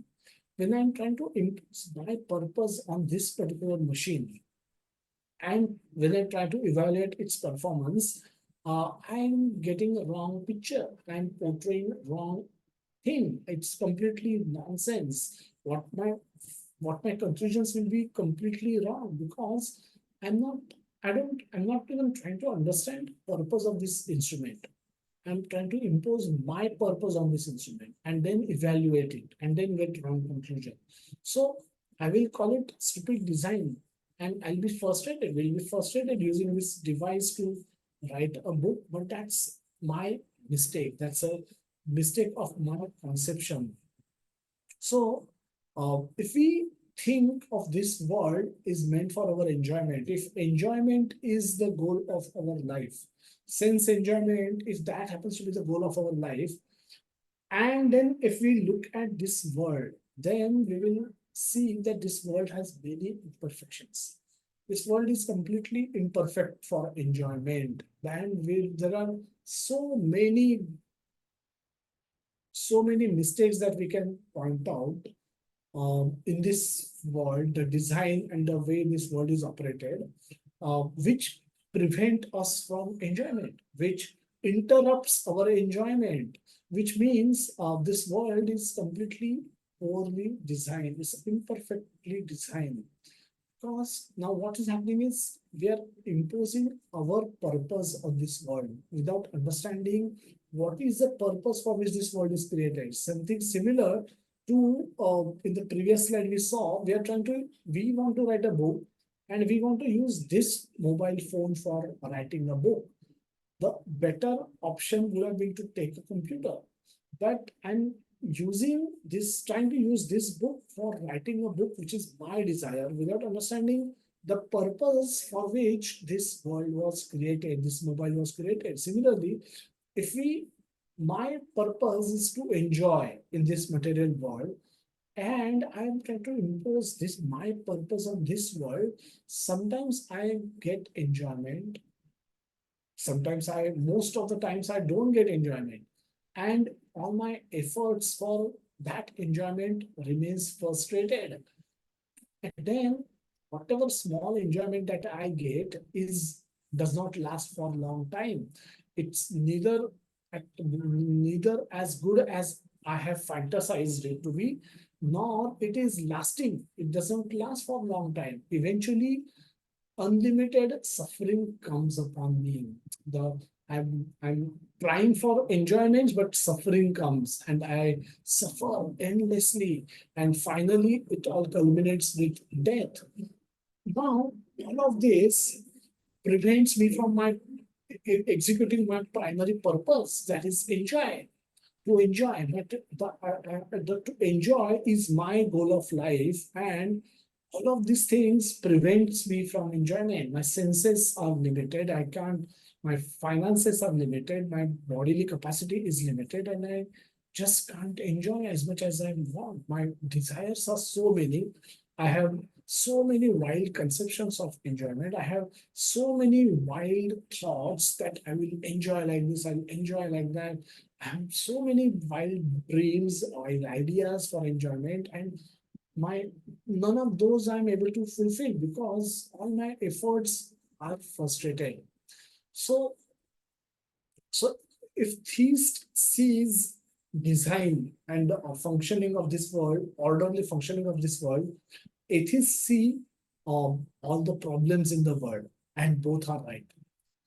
Now, in this world, there is sufficient arrangement for subsistence and suffering both. Now, who get what depends on law of karma. So, who get how much suffering and who gets how much subsistence? Subsistence means maintenance. It depends on individual law of karma. But both it but so but it doesn't mean because there is subsistence and there is suffering. There is suffering, but because suffering is there, it doesn't mean that there is no design. Rather, we should see and understand the purpose of this material world. Just like when we understood that the purpose of mobile phone, that particular mobile phone is to communicate and send some brief text message, not write a book.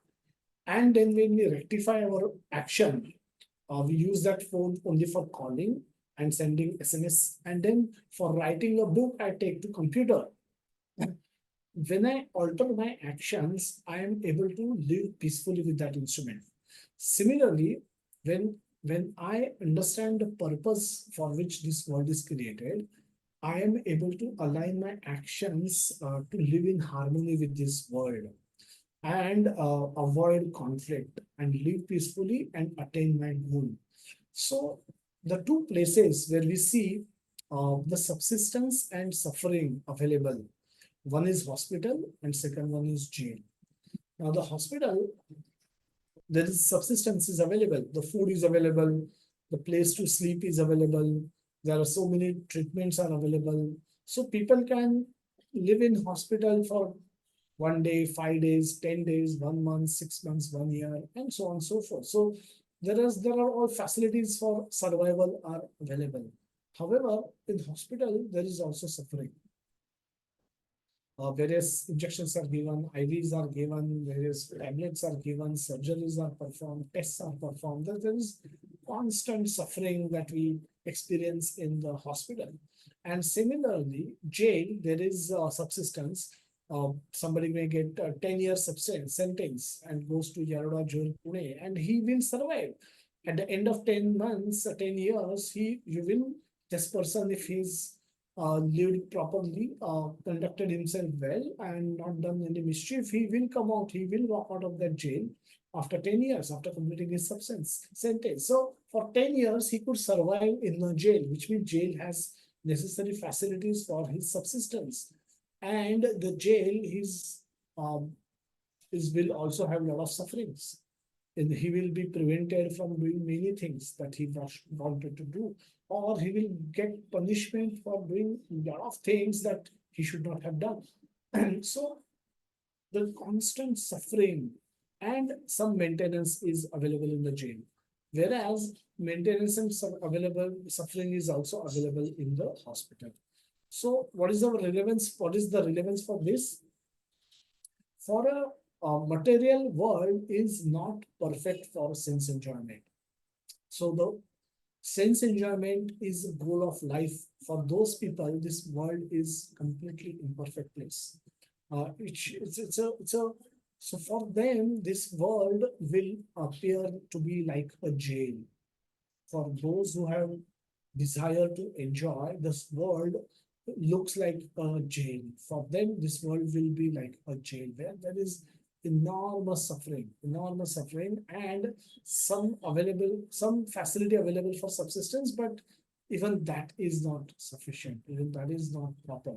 That is not of good quality uh, because the primary purpose is to give suffering. Whereas the person who has come there is expecting enjoyment, the primary goal that is given to him is suffering. And in between some sufferings, so on 15th August, maybe on 26th of September, 26th January, some feast is arranged, some moments of happiness is there available in the jail also. People make friends, people have form relationships, people make learn new skills, and people generally try and spend whatever time that they have to spend in a peaceful manner inside the jail also. so so there is some facility, there's some happiness, uh, some some uh, some moments of happiness is available in the inside jail also, but there's a huge quantity of suffering that is they are subjected to. So material world is a frustrating experience for anyone who want to live life for enjoying. And we know all of us wants to enjoy. That's why we remain frustrated in the material world. So it's a perfect, but material world is perfect place for those who wants to reform themselves by practicing bhakti yoga as per the instructions given in Bhagavad Gita and Srimad Bhagavatam, and prepared to go back to their original home, going back to Godhead, where they can live in eternal association of Lord and derive great spiritual happiness by serving Lord. So material world is perfect place for those who want to reform their consciousness from enjoying mentality to serving mentality. For them, this is a perfect place. There are perfect facilities available in this material world. So in that way, material world is perfect place. So human right, there is a lot of discussion that happens on the human rights. We hear people in jail are not subjected, not even given the basic human rights. They're not given food, they're not given, they've been beaten up sometimes, been tortured, and so on and so forth. So there are sometimes we hear that human rights should be followed, human rights should be at least maintained, and there are activists who protest against the torture or against atrocities on the people. But eating, mating, sleeping, defending, if my human rights are limited to these four conceptions alone, then they are not human rights. They are also animal rights. Because human rights go beyond these four things. Human right is right for enlightenment. That is human right. The chance to learn about the purpose of life, make spiritual advancement by living according to the higher principles. Asking in making inquiries, athato brahma jigyasa, making jigyasa about where we have come from, who is God, what is our relationship with Him, how can we attain Him, what we need, where we go after our death. Now, these questions cannot be asked by animals. So, humans have special facility, special intelligence, and special facility that is made available to us. So, learning about spiritual truth is the responsibility of humans. If they just remain busy in eating, mating, sleeping, defending, then that what animals can also do, our animals also do. And Prabhupada warns that if you do that, you will become that. You'll be wasting a human form of life, such a precious human form of life which you get after going through 84 lakh species of life. You will fall back again, you'll have to come up to the revolutionary process, and that can be extremely painful experience. So don't waste human life, human form of life in doing activities which are done also by animals. So if we think this world is for our enjoyment, we are trying to impose our purpose on the world. And then we'll realize that this world is imperfectly designed. Some sense pleasure is available, possible, but that is also not lasting. And it gets over with our death. So theists and atheists both are right. Now, how to live life of perfection? The be a part and be not a part. Be a part of the whole. Don't go apart from the whole. Don't go apart from the whole. So be a part. In 15.7, Krishna says that Mamev Ansho Jiva Loke Jiva Bhuta Sanatana. Mana Shasthani Indriyani Prakritisthani. That all the Jiva Bhutas, all the living entities, Mama Ansho Jiva Loke, they are my Ansha, they are my part and parcel. So they are my fragmented part and parcel. So Krishna confirms that all the living entities are his separated parts and parcels, and they eternally they remain part eternally. It's not that they are part now, and after giving up their present body, they become one with Krishna. Nobody becomes one with Krishna. Natve vaham jatu nasam natvam neme janadipaha na chaiva na bhavishyamaha sarve vayamatapuram. So all these souls, all these kings, janadipaha, all these kings are there now, and you see, and they will never was there a time when they didn't existed. They exist today and they will continue to exist in future also. They will not become one with Krishna. So this having this conception that we become one with God is a foolish concept. Krishna clearly does not recognize this. See, we have to. It's a concept of becoming, having a desire to become God, in one sense, because you become part of God. You're part of God, and your job is to serve the God, not become one with God, not become God yourself. And those who have that kind of a desire, their plans are also frustrated, as confirmed in Bhagavad Gita 12th chapter, 9th chapter and 12th chapter. So Krishna expect us. What is Krishna's plan? Krishna's plan is that everyone come back to him. Tesham satata yuktanam bhajatam priti purvakam dadami buddhi yogam tvam yena mam upayantite. Yena mam upayantite means by which they will come to me. They can come to me. By which, by what people can come to him? Dadami buddhi yogam tvam. By using the additional intelligence that I will give them. And when will Krishna give us additional intelligence? Bhajatam priti purvakam. Without deviation, when you become my devotee and perform devotional service without deviation, then I will give you additional intelligence. Seeing your sincerity, I will give you intelligence. And using that intelligence, you will be able to come to me. So this is Krishna's broad plan. So we need to act according to this plan.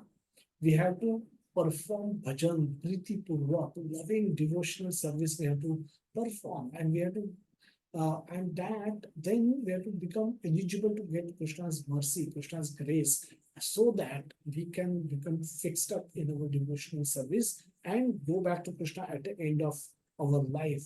Now, this is Krishna's plan for us. If we are aligned with this plan, if we understand this plan, if we have knowledge about this plan, if we are willing to act according to this plan, then our life will be peaceful. Then we are living life as becoming a part of the whole program. And there is no conflict. There is no contradictions. That I don't have conflicting desires. Krishna wants me to do A, I want to do B. But there's no conflict. If both are, Krishna wants me to do A and I also want to do A. So there is complete alignment, complete synchronization in what my master desires and as a servant what I want to do.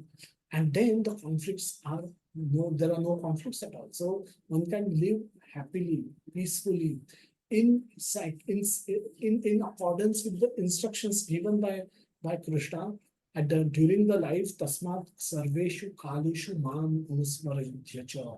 Maya pita manobuddhi. I have to dedicate my mind and intelligence to Krishna. And then I live happily during my life, and at the end of life, I attain my goal. So this is the cooperation of the whole. So Prabhupada gives example of a hand. That hand is a complete unit by itself.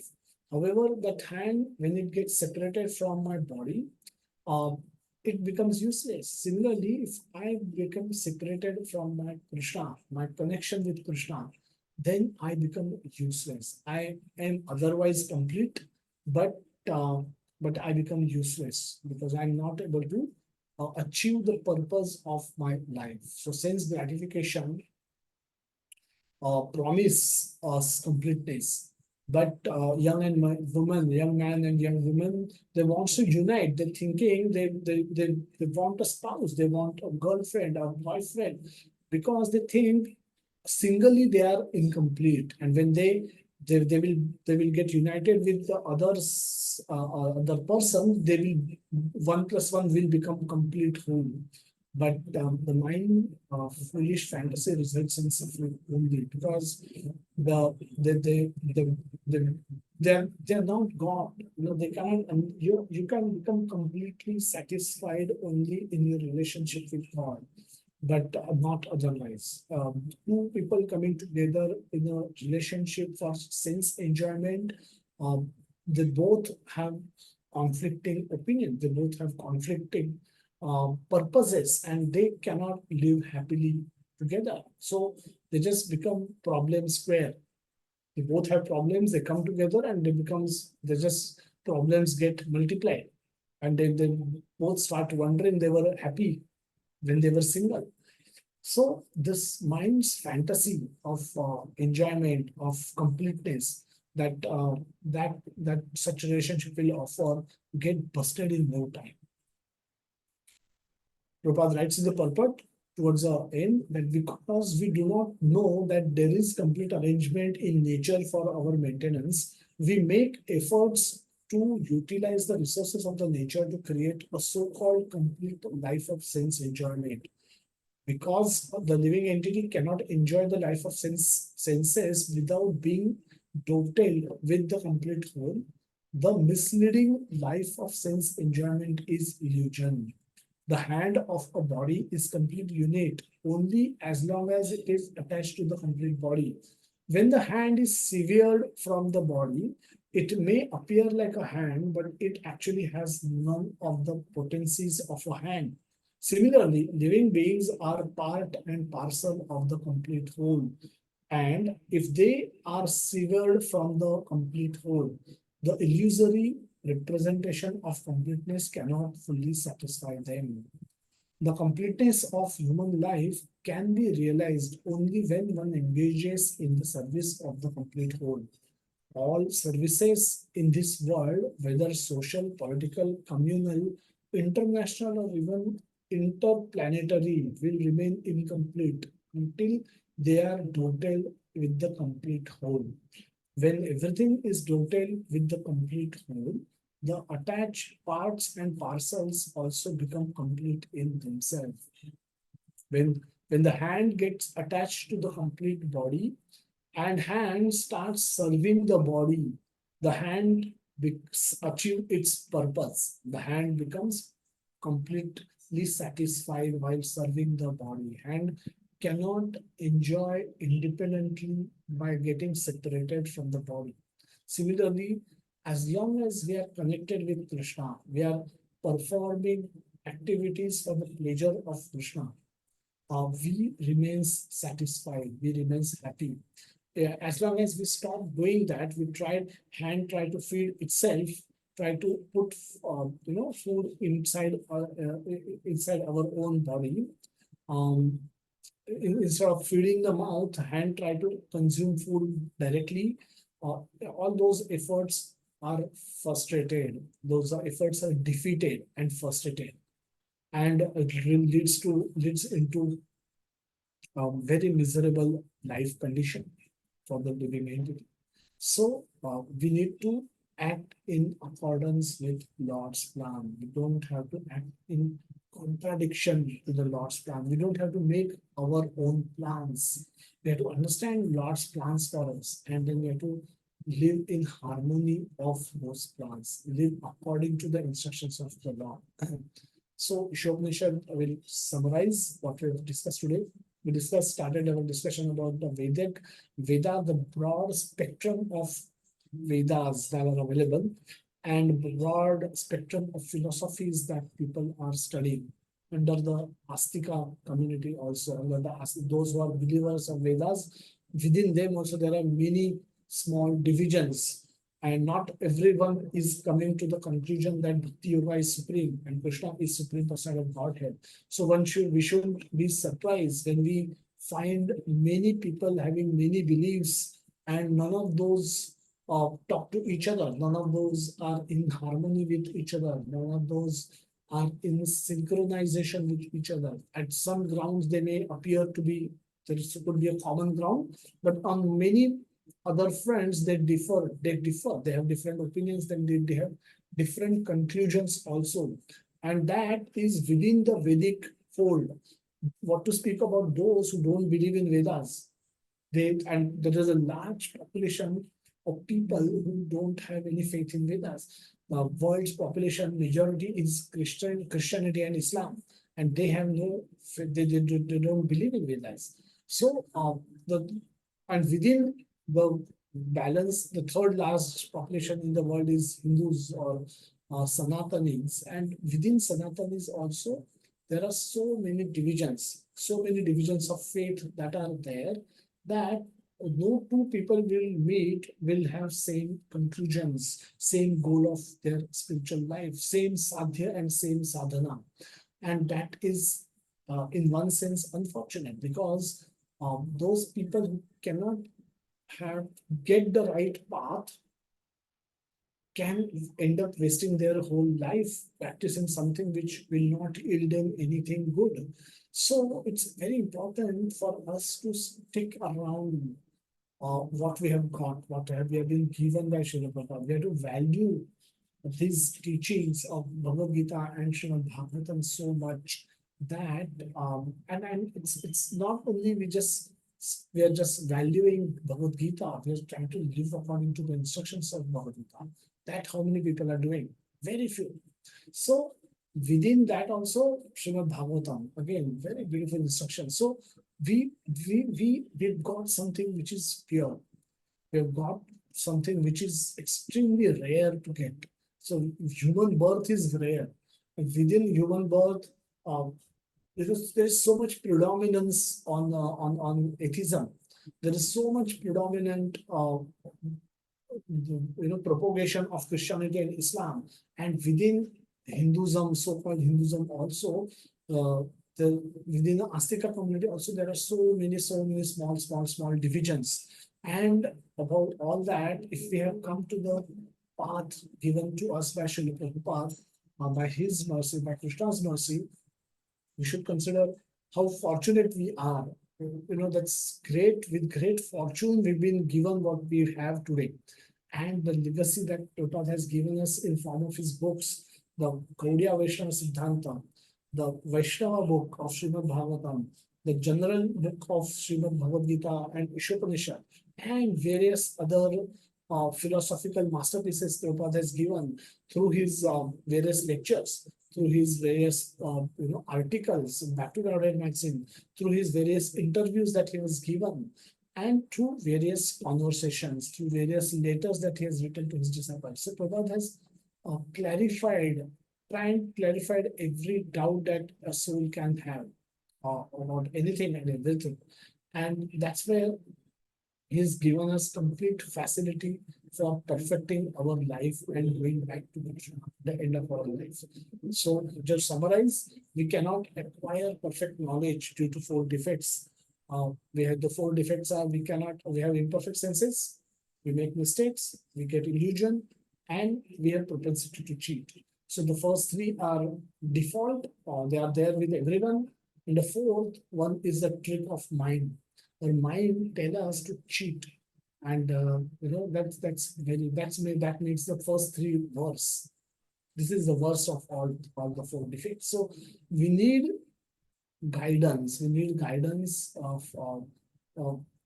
given by someone who does not have these four defects about the goal of life, about knowing of things which are now which otherwise cannot be known by studying and observing this world. Where we come from, where we go, or how should we act while we are present in this world, what we need to do, where we need to go after giving up this body, who God is, what is our relationship with Him, where He is available, where He is present, and how can I attain Him? What is the goal of my life?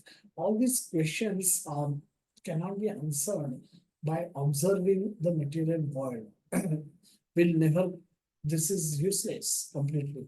We cannot learn anything by observing this world. None of these questions can be learned. So the world offer perfect facility for reformation and not for sense enjoyment. So those who still have desire, want to live life for sense gratification alone, sense enjoyment alone, they are at wrong place, and there is no right place available for them, because the world is not created for sense gratification. One world is created for reformation. And so for those people who want to live life for sense enjoyment, the world, for them, this world is like a jail where there is a lot of suffering. In between, there are some moments of happiness. And those who want to perfect their life have understood the instructions of God and are ready to perform austerity and penances to improve their life, to live life in harmony with the instructions given by God, and have a desire to attain God. This world is like a hospital. They can get treated. Every day they are becoming better than what they were. They have been given a line of treatment. The line of treatment exists. Many people have got treated in past. The historical references are there in Srimad Bhagavatam, how different people practice Bhakti Yoga, devotional service in different yugas, and how they were benefited. How Dhruva Maharaj went back to Godhead, how Ajamil got perfection, how Putana got the benefit of doubt, how so many other, Prahlad Maharaj was taken back, went back to Godhead, how Bharat Maharaj went to Godhead. What to speak of Lord's incarnation and his dear Pandavas. So all those examples are there, that all these people, they utilize this material world not for sense enjoyment, but for reformation, for improving, for upgrading their consciousness from material to spiritual, and then becoming fixed in spiritual consciousness, and finally utilizing remembrance of Krishna to go back to Krishna. So this world offers perfect facility for all that. And that's why this world is perfect. But if we want to impose our goal of life of sense enjoyment on this world, then we realize that this world is greatly imperfect. There are so many deficiencies in this world. Now, knowing all this, we should not waste our life in the activities that even animals are doing. Uh, Rishabdev, in his instructions given to his 100 sons, says that don't do things which are done by stool-eating animals. You are not that. If you do that, you will become one in your next life. So don't waste your life in doing activities that are done by animals. So learn Bhagavad Gita. Learn what Krishna wants us to do. Expect, bring changes into your lifestyle, into our lifestyle, to follow the instructions of Krishna, and develop a humble serving attitude towards Krishna. And finally, practice Bhakti Yoga and go back to Krishna. Then that is perfect utilization of our material world. And that is perfection of our life. So we can do that by doing japa, by in the morning in the association of devotees. There are so many beautiful devotees, wonderful devotees who come together on Zoom platform every morning, and they chant so nicely, so much absorbed manner, we've been discussing Chaitanya Shiksha instruction, 8 instructions given by Lord Chaitanya Mahaprabhu. Every day we discuss one verse, and it's amazing how we can keep discussing the same 8 verses. We've been discussing them for last 2-3 months. And the same 8 instructions get discussed, but there's unlimited nectar in those instructions, which we can't even understand fully. What to speak about, talking about, so there is unlimited potency of those verses which keep revealing newer sense to us every day. So again, chanting in association devotees makes chanting very easy, and that's what happens. That's what in the experience of many. So encourage everyone to join Japa sessions. Girls have separate Japa sessions for congregation. There is a separate Japa meeting on Zoom available. And in the evening we have reading sessions of Srimad Bhagavatam and Bhagavad Gita starting from 8:30 to 9:15. So this is how we can perfect our life. These are opportunities for perfection. So we'll have some question. We'll wait for some questions before we continue the session.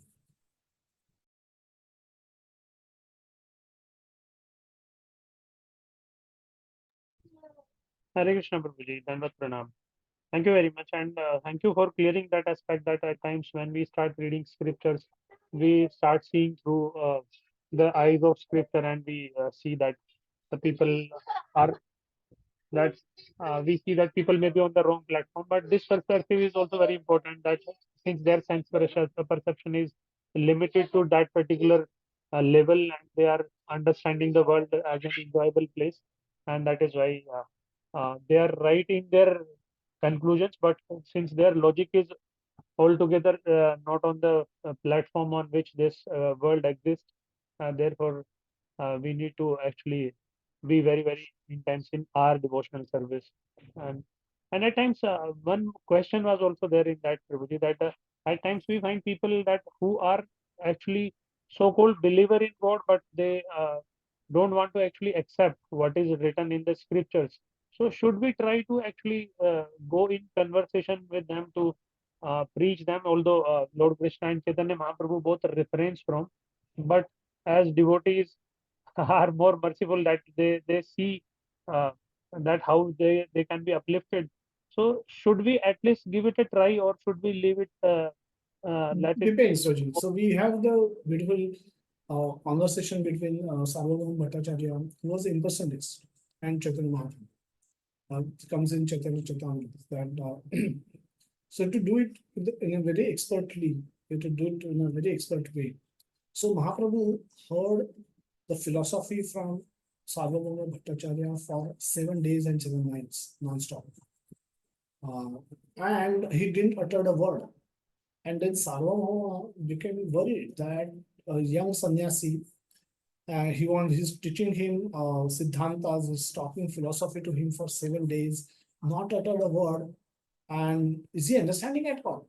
And so it needed, so at multiple level, we can see this pastime that Mahaprabhu strategized, and he caught hold of Sarvabhauma Bhattacharya. But Sarvabhauma Bhattacharya was considered to be one of the experts in the impersonal philosophy of his times. One of the scholars. He was one of the big scholars of impersonalism.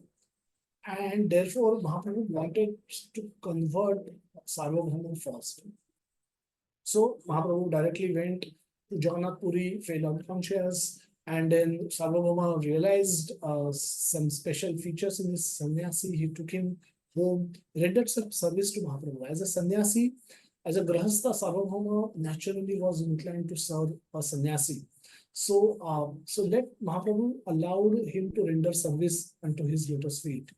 And then also, very strategically, he heard the philosophy as presented by Sarvabhauma Bhattacharya for 7 days. And then he spoke conclusions. He gave the instructions, and then Sarvabhauma understood those. So it has to be done in a very expert way. I mean, what we can learn from this pastime is that obviously it can be done. Prakashananda Saraswati is another example. Mahaprabhu did not went for that meeting in Kashi thinking that I am expert in the philosophy. He went and sat at a place which was very low, and so where which is very low at a very low place he went and sat, and then Prakashananda Saraswati have was aware of his at a doorstep. Western knowledge is correcting. Yes, it's at the doorstep, and he invited him to come and sit along with them. So Mahaprabhu was actually demonstrating a dainya bhav, or humility of of another level, which we can't even imagine, we can't practice, we can't imitate. But what he showed is that it is possible. It is possible depending on our capacity to be humble, be patient, be compassionate, how much compassion we have.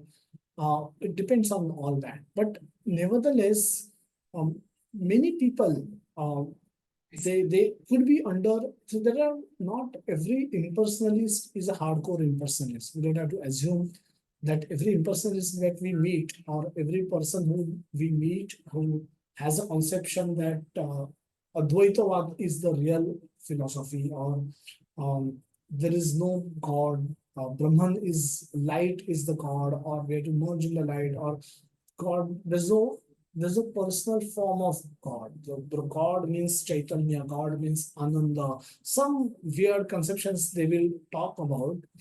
Not all of them are philosophically oriented, or there are philosophically convinced about these these beliefs. Most of them follow a person who has those convictions. Now, these people may or may not have understood those philosophies completely in their complete sense. So, if they happen to be under Mayavad or impersonalist influence, talking to them becomes much more easy, because all we need to do is to present them the personalistic conclusions from Bhagavad Gita, and seeing those conclusions, which are many times these are irrefutable personalist conclusions drawn by Krishna in the various verses of the Bhagavad Gita, not one, two, a series of verses which we can keep quoting. And then by showing that it is possible for people to come out of that influence of Mayavad or impersonalism. So this is, and majority of the people could be in this category, that they are under Mayavadi influence. They must be liking or following a leader who has Mayavadi beliefs, may not be accepting Lord Krishna as the Supreme Personality of Godhead, or may not conclude that the God has a personal form, and God has a mind, God has desire, God has likings and dislikings, God has preference. They may not have those conclusions. So if we happen to meet a person who is under Mayavadi influence or impersonalist influence, it is easier for us to deal with him, but rather than somebody who has Mayavadi convictions. Now that can be a little tough character to deal with. So we can get into a conversation, but it is as Mahaprabhu did, with great compassion, with great patience, with great strategic mindset. He changed heart of Sarvabhauma Bhattacharya, and then all his disciples became Mahaprabhu became perfect Vaishnavas. He himself became perfect Vaishnava. So it can be done, but it depends on our own purification, our own compassion, our own knowledge, our own convictions. Because if you happen to meet somebody, a hardcore Mayavadi, he will also try to cross-preach you about Mayavadi influence.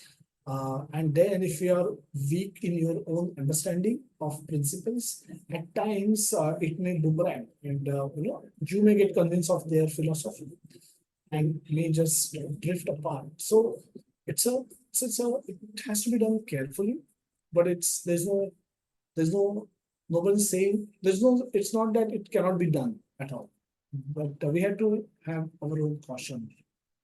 We have to have our own convictions, our own uh, you know armory of verses ready, or our own philosophy conclusions ready to discuss before we discuss that. And doing it with those who are under influence of Mayavad is easier than those doing those philosophers who have convictions about Mayavad. That's how I will try and address that question. Thank you very much, Guruji. Yes, Hare Krishna. Yes, Very those people are like they are believing in God, means their family is doing something, but at times whenever it comes to scripture, they say that this is written by someone manually. Then I asked them that you should first read, then give this conclusion. Before, without reading, giving this conclusion is like beating about the bush. And so I Yes, thought of at times, yes. People, I mean, they may actually have atheistic beliefs. What to speak of? I mean, this will be spoken by everyone. You meet 10 people on the street, 8 will say, we don't know who Raj says, who wrote it, and what it means. Does not help me on my salary, or does not give me my bread. By reading the scriptures, I don't get bread, so why should I read? They can give you different kind of arguments. So it has to be spoken differently with different people. So that's why I said it requires expert strategy also. That how it has to be presented to whom need to be should become a matter of choice. But for us, there's so many inquisitive people who are around, who are searching for right path, and if I mean, rather than thinking about converting Mayavadis into devotees, there are so many devotees who are drifting all around. And even if you can touch upon them and bring them on the path, help them become steady in the practice of devotional service, that itself will be such a great service to the humanity in general and to Prabhupada. But yes, I mean, we should be open for even debating with Mayavadis if we think we have the capacity, we have the knowledge and conviction to do that. Why not? Of course, we can do that. Thank you very much, Guruji. Hare Krishna. Dandavat Pranam. Vaishnav, you have a question? Yes, Prabhuji. Prabhuji, you mentioned like this world is not meant for sense gratification. So all the 14 planetary systems, even if it's Vargaloka or higher planetary systems, they have sense gratification, but ultimate it's a suffering that it all ends. So the conclusion is like none of the creation is meant for sense gratification. That's Entire correct. material creation. Yes, entire material creation is not meant for sense gratification. There will be some facility available, and depending on our karmic currency available with us, we can get in this life also. We are getting sense gratification. It's not that there's no sense gratification available, but the whole thing is the purpose is not that. It's like uh, you may get some, but you are not aspiring for that. You are not aspiring. You should not aspire, live life for sense gratification. The sense gratification will be available as per your karmic destiny or karmic prarabdha, and it will come to you. But by having this is the broader view that the scripture can only provide. Because if we get stuck to the world around us and we observe the world around us, then we will see that animals are doing sense gratification, and we should also be doing sense gratification. That can become a conclusion of the world by observing the world.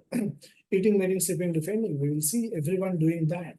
We'll see birds do that. We'll see animals do that. We see insects do that. We see other humans do that, and we will conclude that that is what is the goal of life. But when we get hold of scriptures, when we become fortunate enough to come in the association of scriptures and try to learn those scriptures from those who are practicing to live their life according to the scriptures, then we realize that there is a higher reality that exists, and that way we can modify our desires accordingly, and then we no longer will desire for sense gratification. We will get sense gratification if it is in there in the karma, we will get it, but we will not aspire for it. There's a difference in it in this case.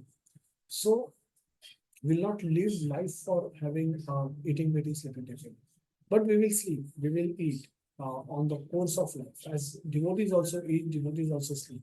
But their aspiration, they don't live life to eat. They live life to chant, to serve. And for serving, eating is necessary, so they will do it.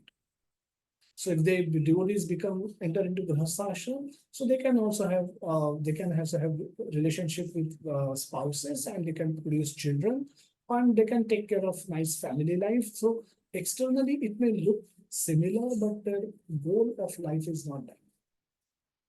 The goal of life is to engage, get connected with Krishna, engage in his service, chant Krishna's name, hear his katha, glorify Krishna, serve devotees, serve Vaishnavas, and remember, cultivate constant remembrance of Krishna, and then go back to Krishna. While for doing this, in between, based on his varna and ashrama, varnashrama, he will do other things also, but that's not goal of his life. That's the difference. Yes, Prabhuji, understood. Thank you so much. Hare See if there are any questions. There are no questions in the group, so let's conclude today's session. Chandramohan Prabhuji, yes, if you have a question. Hare Krishna Prabhuji. Prabhuji, I mean, compared to us, the Devatas and Lord Brahma are elevated in the material world. So they say that even Brahma and the Devatas also aim to be human beings to chant the name of the Lord and to get salvation. So, but don't Brahma and the Devatas remember that Krishna is the ultimate, and in that form also they can meditate upon Krishna and get on to Goloka or Vaikuntha? They can, but yes, the scripture says that demigods also pray to get into this material world, Bhuloka, so that they can practice devotional service and go back to Krishna in a swifter way. The whole problem is if you're appearing for exam and tomorrow, and if you're say physics or whatever chemistry, you have a lot of formulas to remember. Sitting it in a nice nice room and trying to memorize those formulas is easier than sitting in the Disney World and doing the same thing.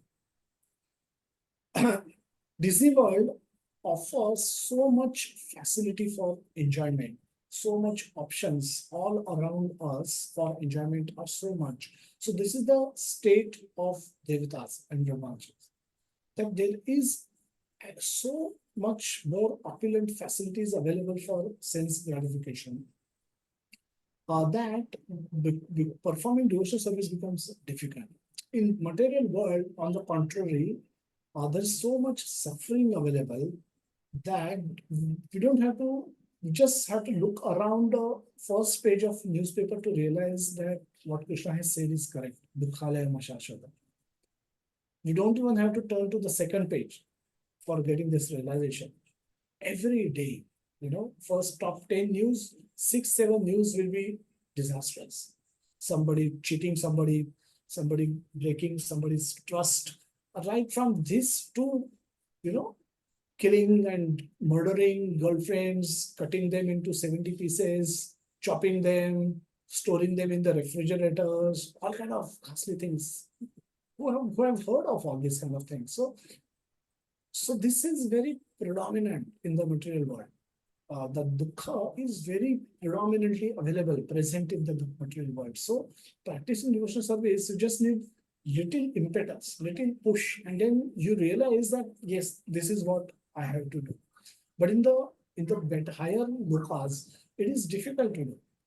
And we see in Krishna Leela that how Brahmaji also got bewildered. Not that they don't understand that Krishna is supreme personality of God. They are directly recruited by Krishna in his service. So obviously they have so much higher position, there's so much higher understanding of the of Krishna Tattva.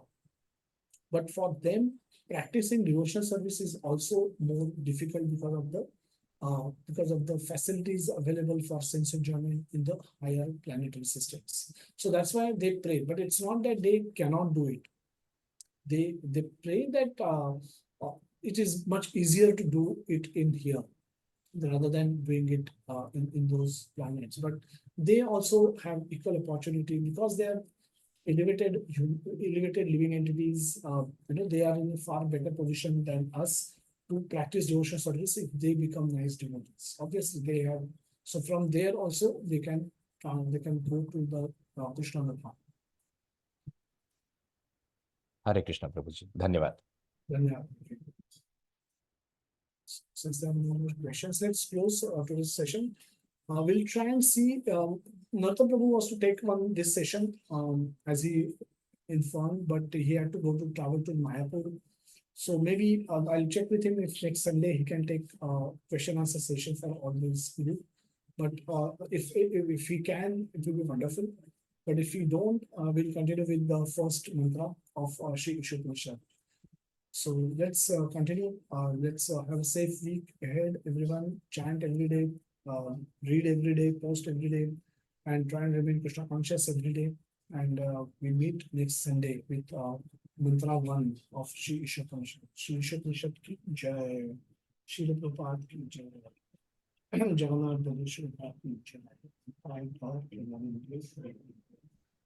Thank you so much, everyone. Hare Krishna. Hare Krishna, Prabhuji. Hare Dandavat Pranam, Prabhuji. Hare Krishna, Prabhuji, Thank Dandavat you. Pranam.